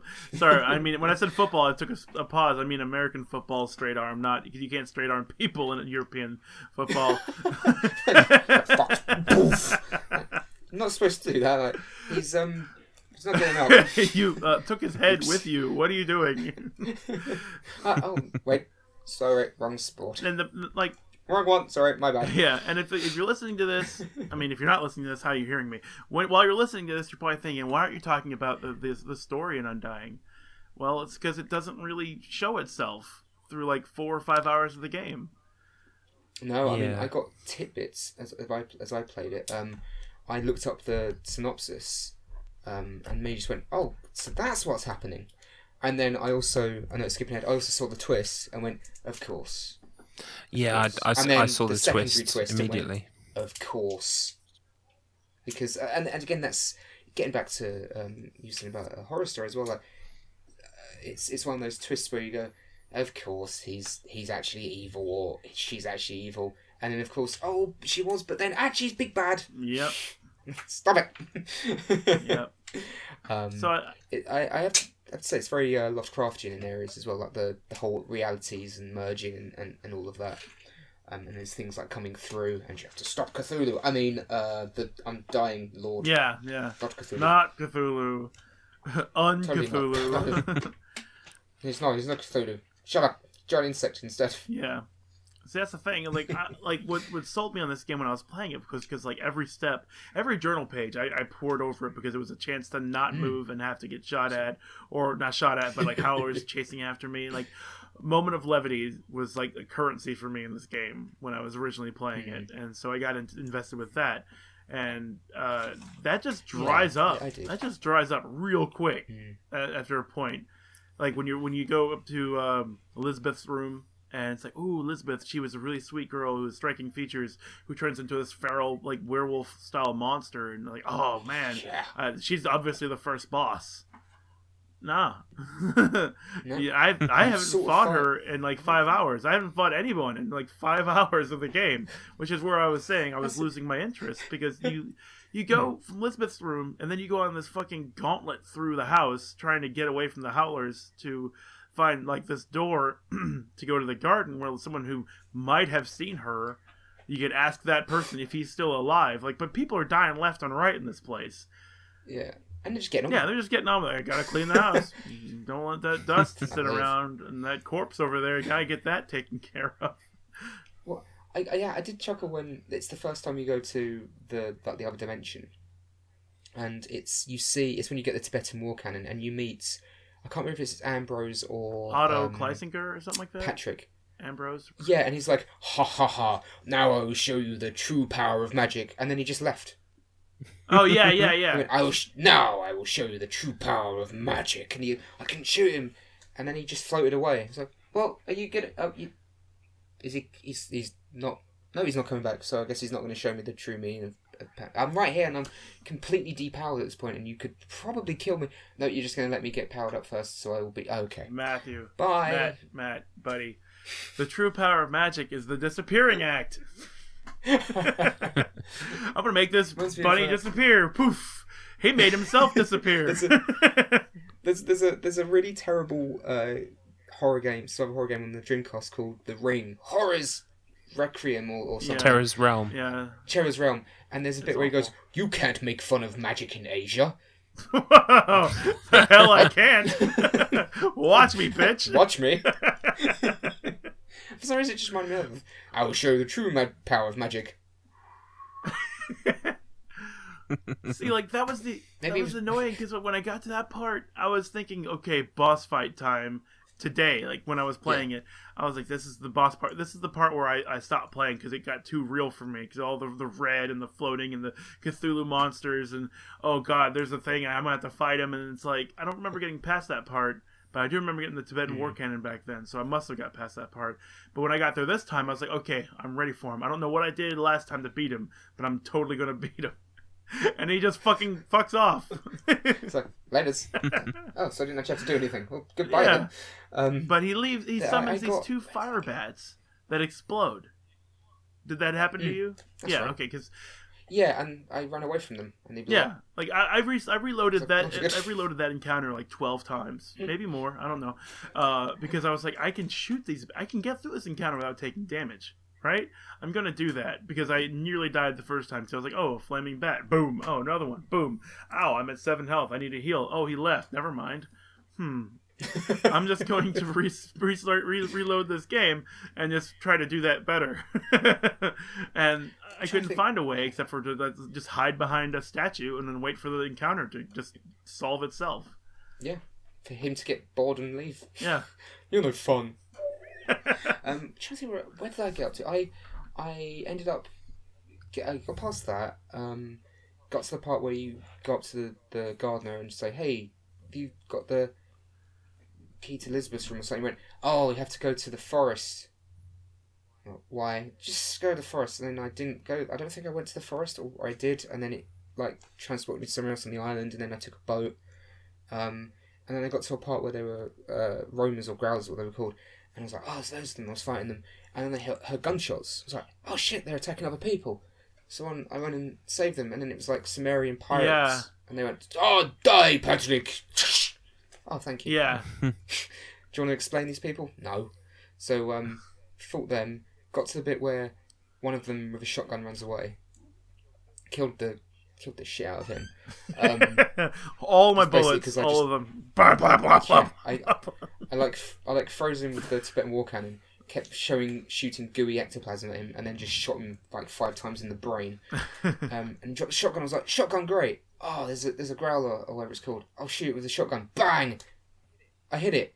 Immediately twats me in the face. Like, oh, everything is pain. So I got to that part, and then I picked up a key, and then it was like, go to the cellar. Where? What, the cellar in the house? Use on the trapdoor. There's not a trapdoor here.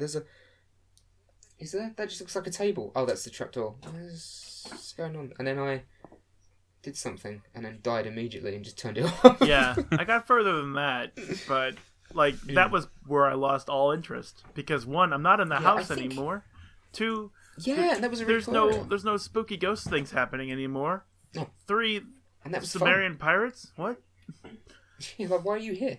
And I think I was talking to Tom about it before you came on, and I think the game's kind of at loggerheads with itself. It wants to have all this really cool, because it's very Clive Barker and all this weird like Lovecraftian horror as well, and it wants to have all this stuff, but it also wants to be a really fast-paced PC shooter, and they don't really mesh very well. I think if it was made now, it'd be a lot slower anyway, because you run about like Mark 10 anyway. Like, you can run it impossibly fast, which is very old school PC, very old school PC gaming. Yeah. I think if it was made now, you would move slower. It would be slower paced, and just like all the investigating stuff and seeing the creepy visuals and trying to piece all this stuff together and reading the journal stuff. That's really fun. It stops being fun. But then, as soon as you go, this is like a lackluster Quake or like lackluster like PC shooter where I'm running around really fast, and I think it doesn't fit well in terms of the gameplay because all the type of the monsters as well, they're a lot slower and methodical, and you're just going wee, like running all over the place. It's a shame as well to zoom through the whole place because in places, I mean, obviously it's not hugely graphically amazing, but there were a couple of locales and atmospheres where I was like, oh, I'm getting a vibe here. This is interesting, and then proceed to run down at a breakneck speed because monsters or trying to shoot things. You kind of couldn't take the time to enjoy those things because they were speeding past. Yeah, it's a poorly directed experience, is what I'm trying to say. Like there's the portrait room, and I'm not gonna name brands here, but I have a cell phone that has like a note app on it and a stylus, and I was like writing with one hand and playing, and then writing with one hand. It was kind of fun, but cool. I was in the portrait room, and there's this one big fuck off painting of the family. And then a big, not quite as big, but still really fuck off big, painting of the beheading right next to it, right? And I'm like, scry. Okay, the family painting changes to like horrific images of the what happens to the family, and then the other painting is still the same. Like, why did they have this gigantic fine art painting of a beheading next to their family portrait? Hi guys. Yeah, it's very true actually.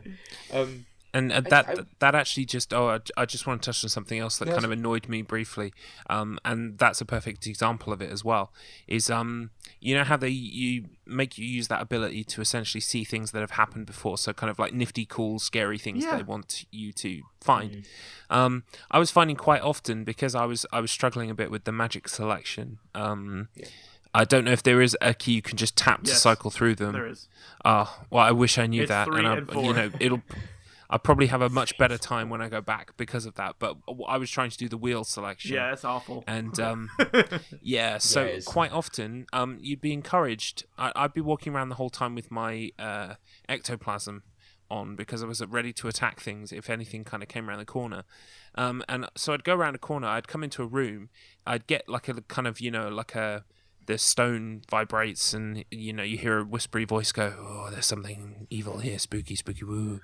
So you use your I wish it said that. I'm gonna mod the game so it says that from now on.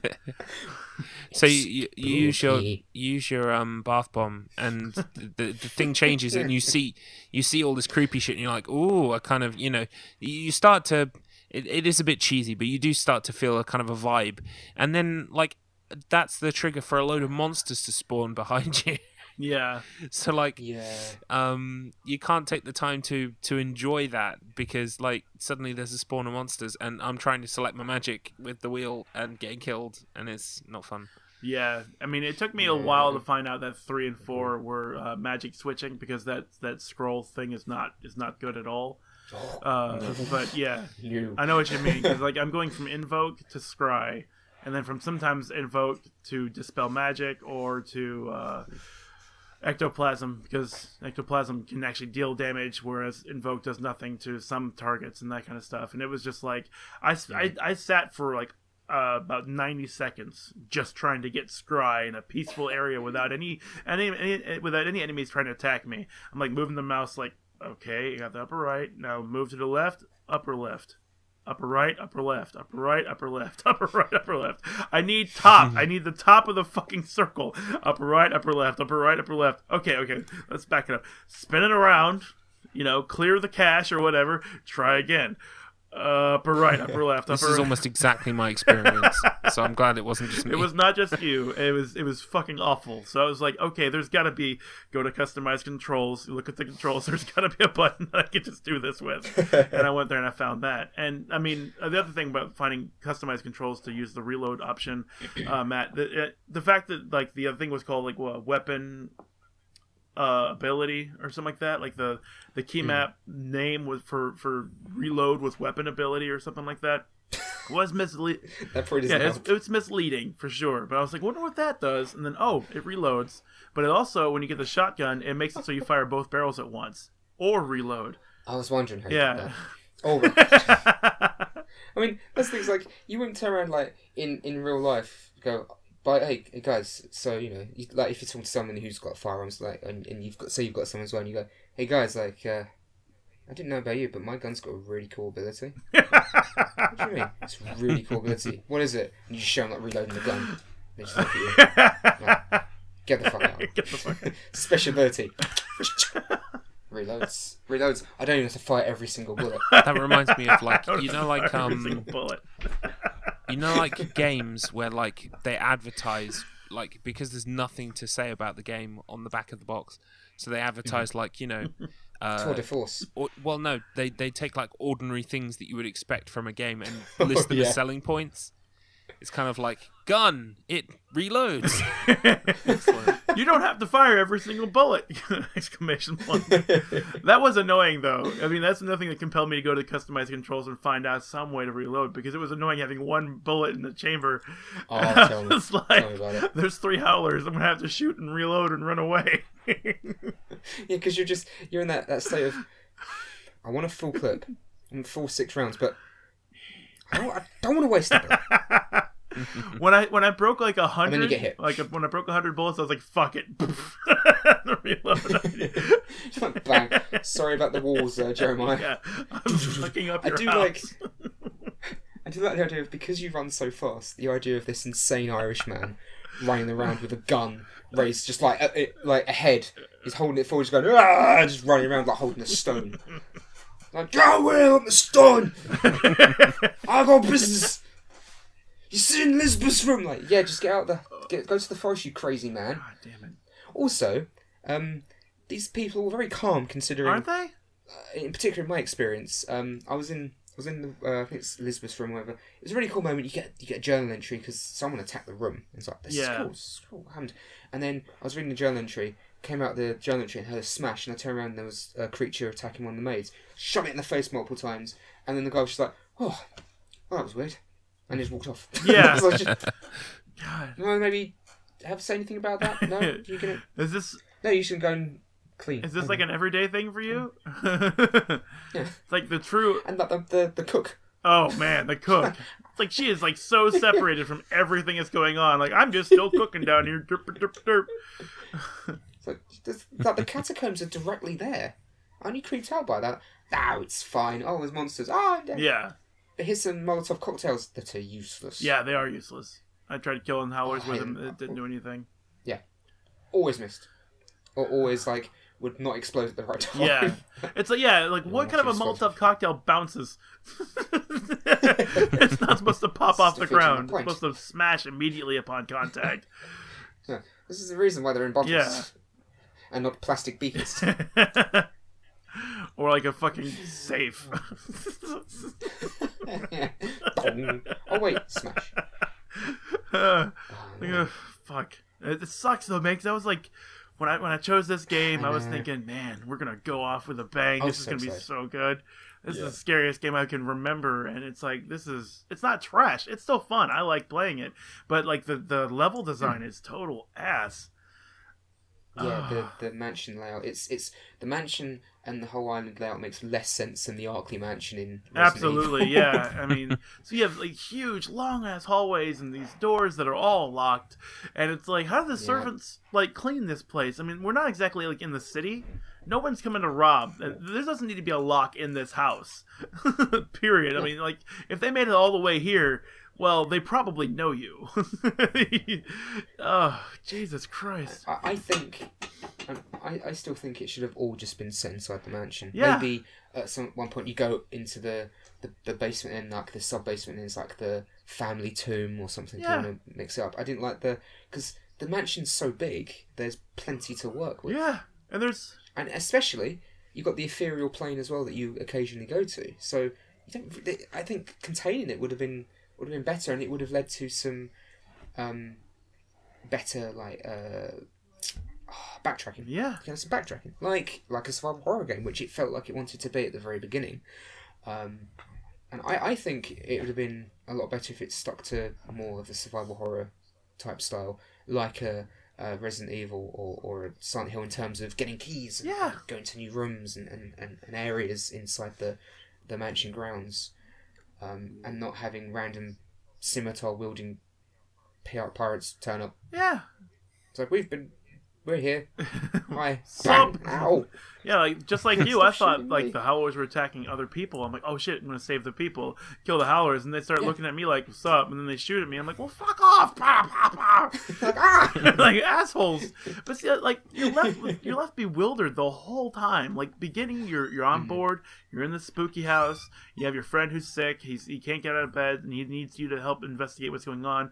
And like the things are subtle enough that like the Howlers may be getting in and out quickly, where it's like the servants aren't like on task with leaving yet because they just found a person who died somehow, and it's like, okay, what happened here? And it's still like a mystery and confusion.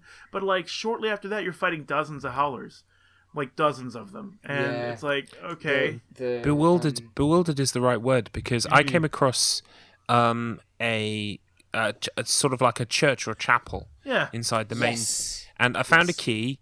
And I unlocked a cupboard, which apparently belonged to some kind of monk dude. The second I opened it, I heard a voice go, "Why are you messing with my shit?" or something like that. So I was like, "Oh crap!" And then I turn around, and there are all these invisible ghosts that kill me immediately. So I thought, wow. Yeah. So I thought, okay, I'm going to try this again, but I'm going to use my power of sight so that I can see what's going on. So I do the same thing, and suddenly I see them as monks, like all these monks come through the door. And it's like a beginner's trap, because at that point I don't believe I had any weaponry that could really stand up to them. So I like things like that, but I also, bewildered is the right word, because I just stumbled into this thing. I thought, am I even going in the right direction in this house? Because there are doors, that just open, but you might not need to go there yet. Yeah, so, and you never know. That was the feeling. You never know. The feeling I had a lot of the time was, like, as soon as I left the mansion grounds, I was plainly thinking, am I even going the right way? I don't know if I'm even going the right way, because the guy says, "Oh, you gotta go to the forest." I didn't see a forest. So, but then I looked at the journal and was like, it reads like I'm going the right. Am I going the right way? Which can work in a horror game, but the problem with this was that I felt everything felt so disconnected. A map would have helped. Being able to access the map would have helped. That would have been also, really nice. The problem I had was very early on. It felt like at any moment one of the creatures, because a couple of times very early on they like jump through the windows or the hole in the ceiling. Very early on, I thought, it feels like they could jump out of anywhere at any moment. It was like really on edge, and I was like, watching everything. Every time you heard a noise, you turn around, you're like, okay. Very quickly, it devolved into waves of enemies just appear at the end of the hallway or around the corner. I was like, that's a shame. Yeah. because very early on I really did feel like, okay, anything could. There's windows in this room. There's a lot of windows that I don't know. They could break. They could jump through. It could be anywhere. Okay, cool. And it just turned into we'll just spawn around the corner and they have like 5 of them running at once. Yeah. And then the problem being, one of them hits you, which sends your head spasming. Apparently, because you do, and then you all of a sudden you're aiming at the ceiling. You're like yeah. And again, like a lot of the enemies, they end up becoming more annoying than scary. Yep. Because of that. Early on, you're like, oh, that's creeping. They're like leaping. You're like, oh, I've got to fight this thing. Well, fighting something 1-on-1 is really fun because you have to kind of step and everything. But when you've got multiple of them, it's like you were saying, the endless spawning Cthulhu-like monsters. You're just going, oh, go away. Because the easiest way to kill them is using the Tibetan war cannon, which means dodge. Oh god, it disappeared. Just as I fired, it disappeared, and now it's teleported. And now I have to hear it all over again. Yeah. Or as I found, it was I better power it up just in case. Go around the corner. Shut up. Oh, loading screen. Oh, now I've got power up again. Suddenly I'm like, this isn't scary anymore. Like this is getting shortly silly. after, it's like it's the most effective up to the point where you see a magician who makes himself disappear.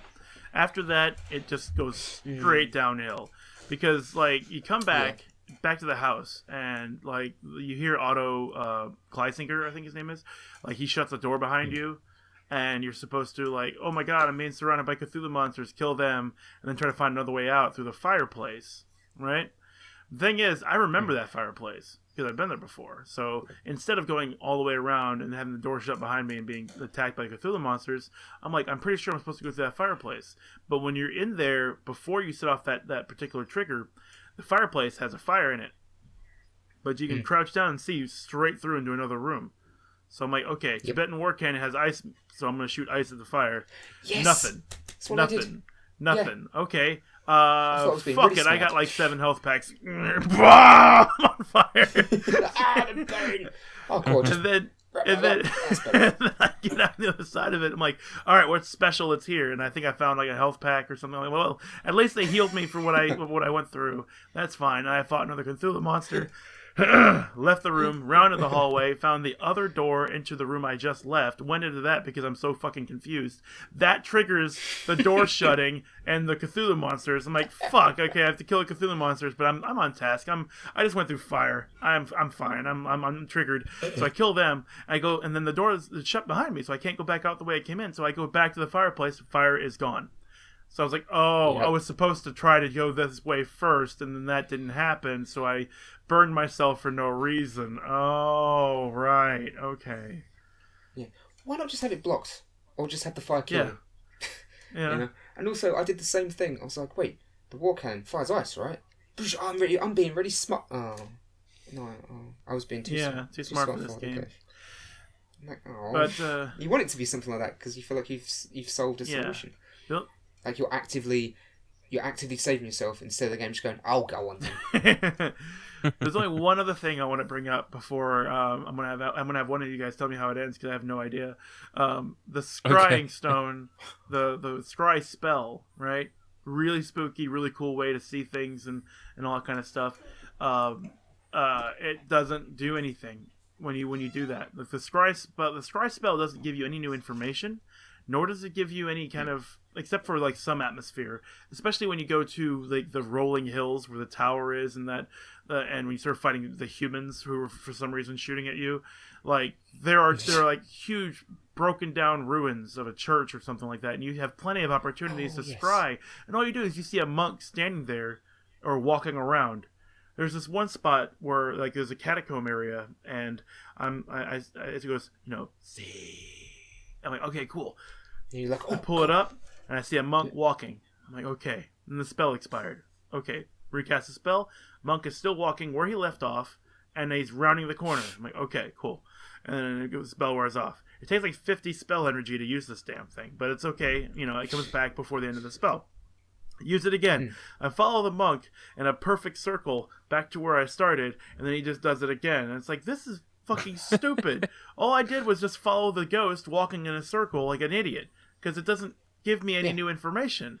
I found another one where there's another monk who is approaching another monk, and they get to each other, stop, stare, and that's it. You think, because I was thinking, like, it was the first time you noticed a couple of spooky things with it. You go, oh, that's cool. I thought the same as you. I thought, I get what they're doing. They're going to do a thing later on. I'm like, I need a code for a door or something, or I don't know where to go. And you'll use it, and you'll be like 5722. Yeah. Or you'll see some writing directing you something like it's not a great game, but in Silent Hill Downpour, there's a moment in the not the library, it's like the historical building. I can't remember exactly what it's called, but you get a one of those like CSI torches where you can like see like marks and like bloodstains and you use body it fluids to follow to go places. Yes, so you're just like, and then and it leads you to places. And you're like, that's great. I thought that's what they were going to do with the spell. Instead, it does just seem to be like spooky goings on. Instead, you just be like, use it, fuck off. Yeah, there's no reason to turn it on. I'm busy. No. Unless to maybe see in the catacombs because it's a bit dark and it outlines enemies. But yeah, that does help. I mean, the scry does act as a light pretty well. I mean, not a good flashlight, but it gives you an enhanced visibility for a bit. That's nice. But it also takes 50 spell energy, which you would like to use on ectoplasm or invoke instead. So, and you don't do it. It's a frustration. Yeah, I really am disappointed where I'm at now. I really wanted to like it. I really wanted to like it. I'm the same. Anyway, I'm the same as you. I really wanted to like it. Well, keeping in theme with our podcast and horror and that kind of stuff, I'm going to have you two fight to the death for the right to tell me how the game ends. Sequel bait. Yeah, sequel bait, basically. I said fight to the death. One of you will tell me, the other one will be dead. Go on. Oh man, no. I'm dead. Wait. Hang on a second. I've got a phone call. Hello. Yes, please. I've been murdered by my coach. Yeah. Because spooky game. Spooky game. Thank you. Bye. Bye. Sorry. The police will be soon. You better do it, Tom. Well, see, yeah, I am undying in my devotion to this game's plot. Now I'm. Oh god, now I'm done. My heart's just stopped. Well, essentially, I mean, you guys are aware that the four, I think it's 4 family members who 4 that are dead, are dead. They've come back as kind of like paranormal beings. They're haunting Jeremiah. Oh no. Yes, except the obvious twist that I'd worked out 10 minutes into the game was that no one invites anyone anywhere unless it's like. I think the only game that got away with that for me was Metal Gear Solid 1. The whole kind of the switcheroo where it goes, that was actually, so I'm not master at all. Yeah. And you just activated Metal Gear for us. And I'm like, fucking hell. That kind of like blew my 11-year-old mind. Yeah, that was really effective. It's the first time. Yeah. First time, because it's the first time playing through, you called them all a lot.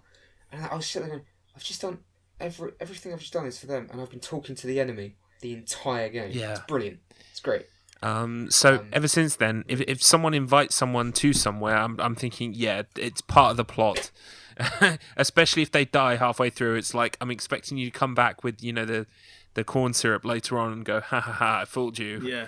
Because that's all we've got a voice Gotcha, box. bitch. Yeah. Hello, Sydney. So anyway, basically as kids they all perform some kind of ritual inside some stones, and of course they did. Yeah. Essentially, like the whole point of it is they're trying to attain this kind of like power that I guess is part of the Undying King's power, and he's trying in himself to come over from the other side through to our world. Apparently, there was a cutscene because I've seen the cutscene, but I didn't quite have the context for it because I was just watching a compilation of the cutscenes, so I didn't have any of the in between. But Patrick has a vision of kind of like a sort of, I guess, around 600 AD of this priest being buried alive. And apparently this is when a bunch of people managed to force the Undying King into the body of a priest of some kind and then bury him, kind of... To banish him. Yes, but as we know from the Shit Mummy and from The Ring, it doesn't work. They'll always come back. And So let's take a look at the plot synopsis. I've got it up. Yeah. So, essentially, Patrick has a showdown with Jeremiah, who reveals himself to be the person. He's just as corrupt as his siblings. Oh no, what a twist. Having died and been resurrected during the war, and had just been using his old friend to get rid of his more powerful siblings so he could take Patrick's Gelzabar stone and use it to siphon the power of the Undying King. Furious at his friend's treachery, Patrick beheads Jeremiah, but this proves to be a mistake. Yeah, well, it's treachery, dude. What are you going to do? Yeah. Cut your fucking head off. You don't tolerate with treachery. You don't fucking take it. You have to cut their head off. You made me question my own accent. Do not fuck with the Irish. They will behead you. But apparently, in beheading Jeremiah, the seal is broken and the Undying King is released and breaches the walls to our reality. So after a long, difficult battle, Patrick is able to destroy the king. But as he leaves the island in a daze, a man he recognizes and who he says cannot possibly be there steals his stone and claims that he isn't done with Patrick yet. A sequel hook is added by a mention that after researching the Brotherhood of Monks, Patrick learns they had monasteries at similar sites all over the world and realizes this is just one of many coming trials. So I guess it's supposed to be kind of like chapter 1 in an overarching story about this kind of Undying King coming back to life and the forces that work for and against that in our world. I mean, it's not as cardinal sin as most games where it's like, oh, the story's not over at all. At least in that ending, that little story of Jeremiah and his family, that's all done. So that's done, but then it's like, oh, it's a part of a bigger picture, whereas the real, really, really bad thing that you can do in any game, I think, when you sequel bait is not conclude the story and just assume you're going to get funds to make a sequel, or just assume it's going to... Yeah, it's the worst. It's going to be so... Like, I think Mass Effect 1 did it really well, where you resolve the whole thing with... I can't remember the two villains' name now. It's not the Leviathan, it's... There's two villains. You've got the one who betrayed people. Sarah. I think his name is Sarah. Yeah, him and Saren and the spaceship. Giant rogue. Yeah, the giant spaceship. Like you defeat those two, so that little thing is resolved. But then you do find out it's part of like a bigger picture. That's the right way to do it, because then even if you don't make a sequel, you've still completed that little story. Yeah, I mean, fair play to J.K. Rowling, but if she had only ever released the first one, the way that the first Harry Potter ends, it could be, oh, he stopped the bad guy, he's gonna have a nice time at school now, and his life has changed. Hooray, happy ending. Exactly. Whereas I think the one I always go back to is Too Human. I think it was Crystal Dynamics made it. It was on the Xbox 360. And it was this sci-fi RPG with like Nordic themes. It's like there was the god of like Thor and all these gods, from Norse mythology. But it bombed and it ends on this cliffhanger of we're gonna make this, and it even says on the back of the box, first part in the trilogy. Nice. Worst thing you can do. You're doomed. Yeah. Doomed. You're doomed. Yeah. Unless you've already started. Unless you've already made them all. Yeah, unless you already made them all. Release them all. Who cares anymore? Unless you've already been absolutely guaranteed by the publishers and that, and have been given the money to make them, unless you've been guaranteed, you are absolutely shooting yourself in the head. But I mean, so it doesn't have that kind of ending. Like Jericho ends with, we defeated it, but what next? Oh, are they all dead? You don't know what's happened. And it's very... Yeah, but like with Jericho, at least you have a team of people who are doing this as missions, like as their career. So it would be assumed they would do something else afterwards. But it's like this, did we break reality? Find out next time on the next excited episode of Jericho Ball Z. Jericho Ball Z. This that's a potential episode title. I'm just saying. Jericho Ball Z. Yeah. What would it be better if it was Barker Ball Z? Barker Ball Z. I don't know. Jericho Ball Z. Clive Barker. Clive Barker. I've been watching Yu-Gi-Oh at the moment. But obsessively. That's the story. It's you can tell it's Clive Barker because of the themes and the type of horror in terms of very very Lovecraftian, because even Hellraiser, there's in the sequel, there's some really good imagery in the sequel, and you see what is essentially God, but it's just like this strange, like almost diamond-like shape that just emits like Morse code, and in bit of trivia, in Morse code it's actually saying God, and it's just this thing floating in the distance that has like these black beams of light coming out of it, and it's just really it's very Lovecraftian in terms of just like what is that? Beyond comprehension. Yeah, dude, I need to see Hellraiser 2. Hellraiser 2 is fun. It's got some problems, but it's still a fun movie. But it's got elements of that, with the Undying King and going to like these weird ethereal realms, and obviously the squid face monsters and all of that. But it very quickly seems to lose. It very quickly doesn't feel like anything Clive Barker. It just very quickly feels like generic action horror. Like, run around and shoot things with your magic and your gun and your funny accents. And oh no, I died. When did you save it last? What? oh no, dude! I mashed F6 over and over and over again, like every step. F6, F6, F6. Once I remembered how old it was like, oh yes, I need to save every second and microsecond and multiple save files. It very quickly it became more tedious, I think, and I wasn't enjoying it so much. And we've already said, like, once it seems to step away from the horror aspect, it's less entertaining, it's less fun, and it just feels like ends up feeling like, because it wants to be a horror game and a shooter, it feels like a poor survival horror game and a watered down shooter. Yeah. I think that's the worst. Like, I was actually kind of disappointed with how many things you had that had infinite ammo. Yeah. You can survive. I think, you can survive with a Tibetan war cannon from beginning to end. You don't need to have any other gun or spell. Oh yeah. Just Tibetan war cannon and some health packs, and you're good. So it's like you just don't even need to worry about it. You don't, because you move so fast as well, so you can run in and get out again. And even the magic, like it's like, you see it, and you've got, I've got magic meter, going down. It must like recharge slowly, or maybe I need to get some like mana potions or something. No, it goes up pretty quick. Yeah. I never did use those like magic amplifiers. I mean, it said that it empowered your spells, but I didn't know if it was like a temporary boost or what, because that's why I never used them. It's a permanent boost. Like, you get an extra circle next to like the magic spell, and I think it made a slight difference. I only picked up one. I had 3. I saw it. Oh, well, I picked up one. I saw one in like a church area in the mansion. I picked it up and immediately died. Just dropped. Huh? Just dropped to the ground dead. It's like, Is it like on a little kind of like altar table near some spiral stairs? Because I saw one like that, and I picked it up and I died, and I assumed I'd gone the wrong way, bewildered again, and just went off in a different direction. Yeah, so I didn't go there. Like, fine, fuck it, keep it. I don't give a shit. I'm going somewhere else. I was like, I picked this up, and the monks come running. I picked this up and I just dropped dead.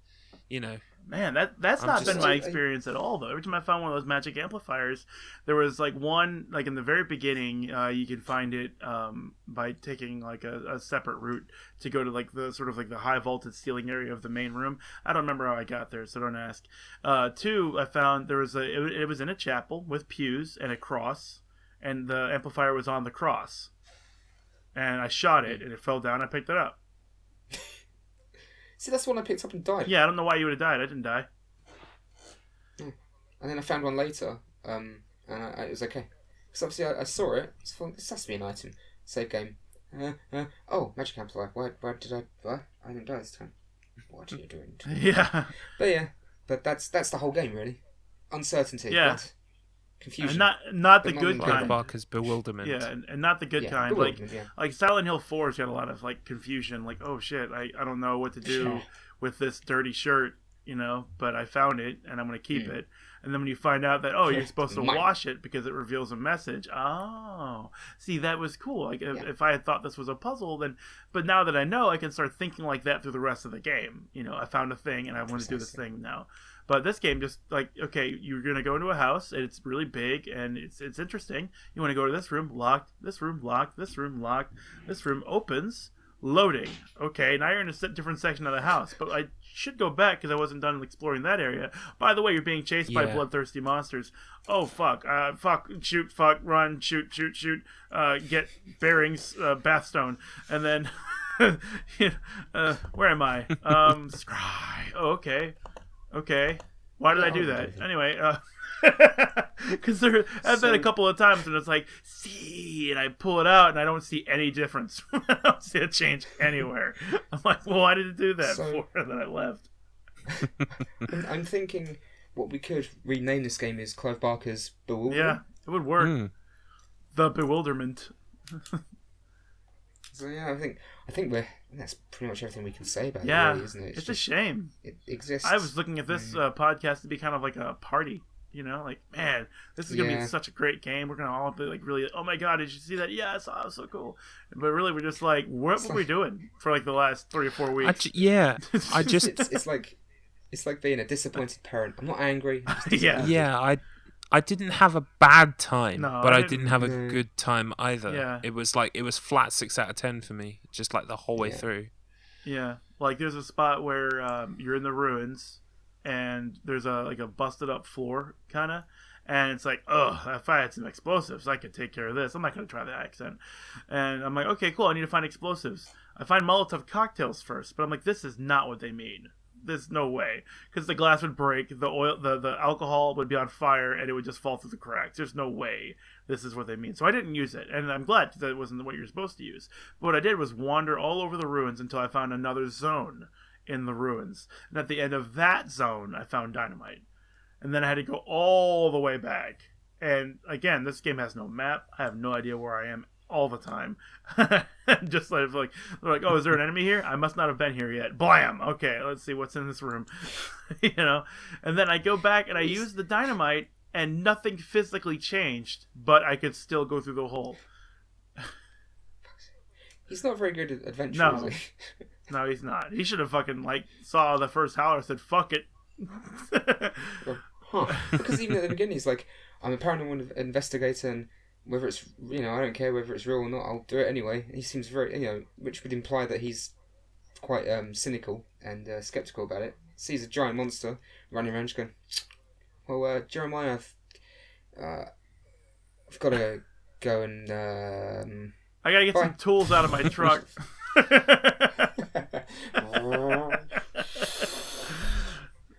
Yeah. Good God. Yeah, so yeah, that was...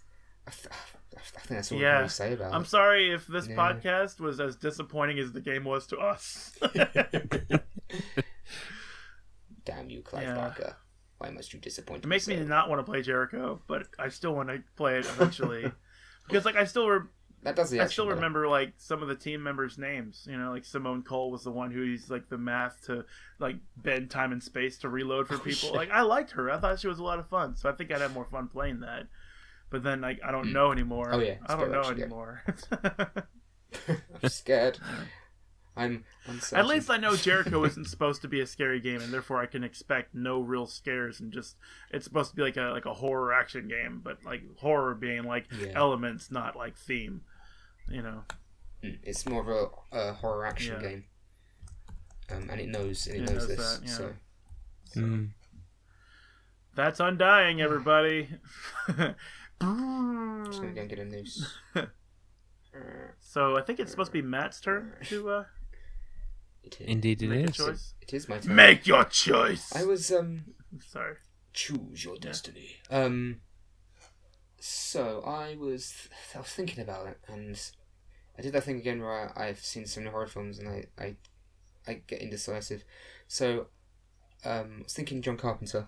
I was like, wait, there's one John Carpenter film I haven't seen for some reason, or I've seen bits of. I might have watched it when I was really young and don't remember it as well. And that's The Fog, not the remake, not the terrible remake. John Carpenter's The Fog. It's a film that I've never watched all the way through because I think I saw clips as a kid. I know it. That's the thing. It's weird. I haven't watched it, but I know it. But the imagery has always just stuck with me because it looks so horrifying and dreamlike. Because obviously this town is enveloped in a fog. And it has one of the things. A lot of horror films in the 80s had that thing where they had dense fog, and then they have all the lighting shining through it. So it had this really strange, almost dreamlike quality to it. And and I've always really wanted to go back and watch it. So yeah, no, it's John I've never Carpenter. seen it, but I've always wanted to. So It was either going to be that or Prince of Darkness, but I've seen Prince of Darkness. I've seen all of his horror films besides The Fog. So, like, not all the way through. So, yeah, that's Excellent. going to be It's John got Carpenter's The Fog because a tomato meter of Johnny Depp. 71%.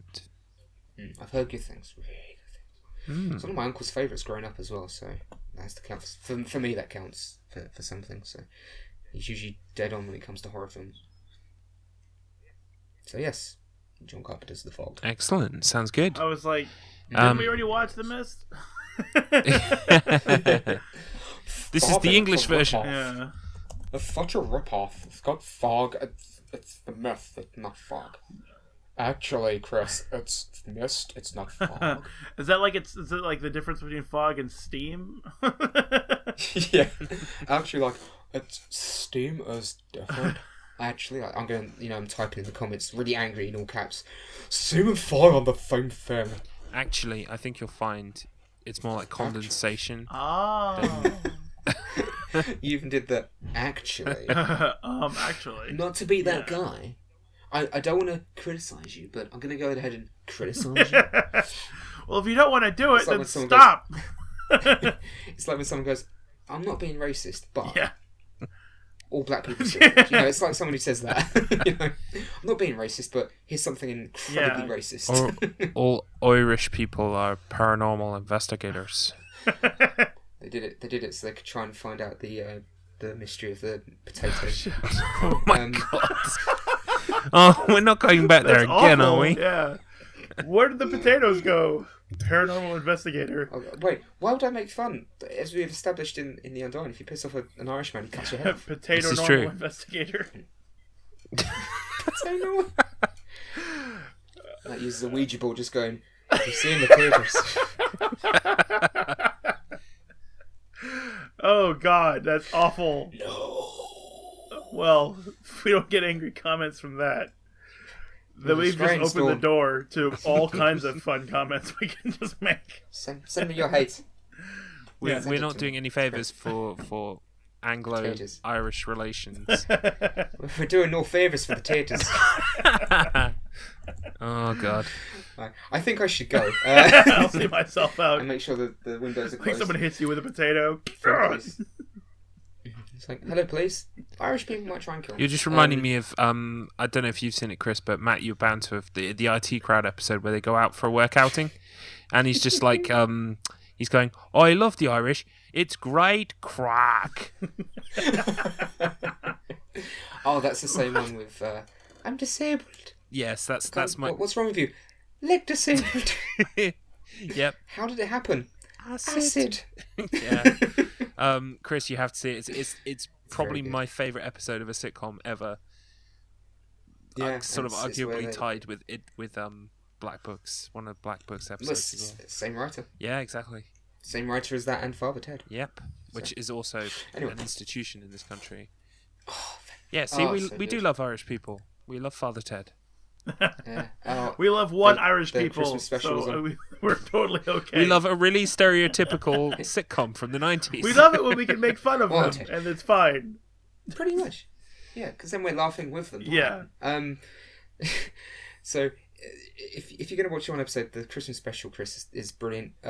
There's one moment where they're going shopping for Mrs. Doyle, who's like their cleaner. She's like the cleaner. She's like a maid. Like almost. housekeeper. Yeah, housekeeper. She makes some tea and cakes, and they're looking for Christmas presents for her. And then because they're talking, and they realise they're in the lingerie section. Yeah, They've just they've walked into it wandered because they're straight talking. into the lingerie section. And he's like, "Oh, Ted, it's fine. We'll just leave." He's like, "Don't you understand, Dougal? What is like two priests in a lingerie section?" Yeah, so And then they realise they find other priests, other members of the clergy who have also gotten lost. and then it turns into this brilliant Vietnam parody where they're trying like to get out of the section by like throwing a distraction to distract all the shoppers, and then they open the escape door and he's like patting them on the back as all of them go out, like jumping out of a helicopter or something. Go. It's great. That does sound fun. The wind's blowing. That It's sounds great. fun. It's great. But Again, off track. So yes, the fog. Yes, the vapor. Go watch the vapor. The condensation. Go watch the steam. Yeah. Go watch the moist condensation, or the sequel, the mold. Hold on, thesaurus.com. Here I come. The clamminess. The clamminess. Yes. It's not quite wet, it's the dampening. Oh, that probably exists. But yeah, so the fog. Yeah, until next time. Shit, I guess everybody. The cloud. There, fine. That's the cloud. The wet cloud. The damp. Stay safe. The moistened cloud. Stay safe and buy potatoes. Just in case. Just in case. Keep you, them. Irish man. Keep them safe. Keep it secret. Keep it safe. And this is the bit where I usually talk about our YouTube channels. Oh right. But none of us have really done anything. So yeah, go watch old stuff. Yeah. Bye. Bye. Oh, taters.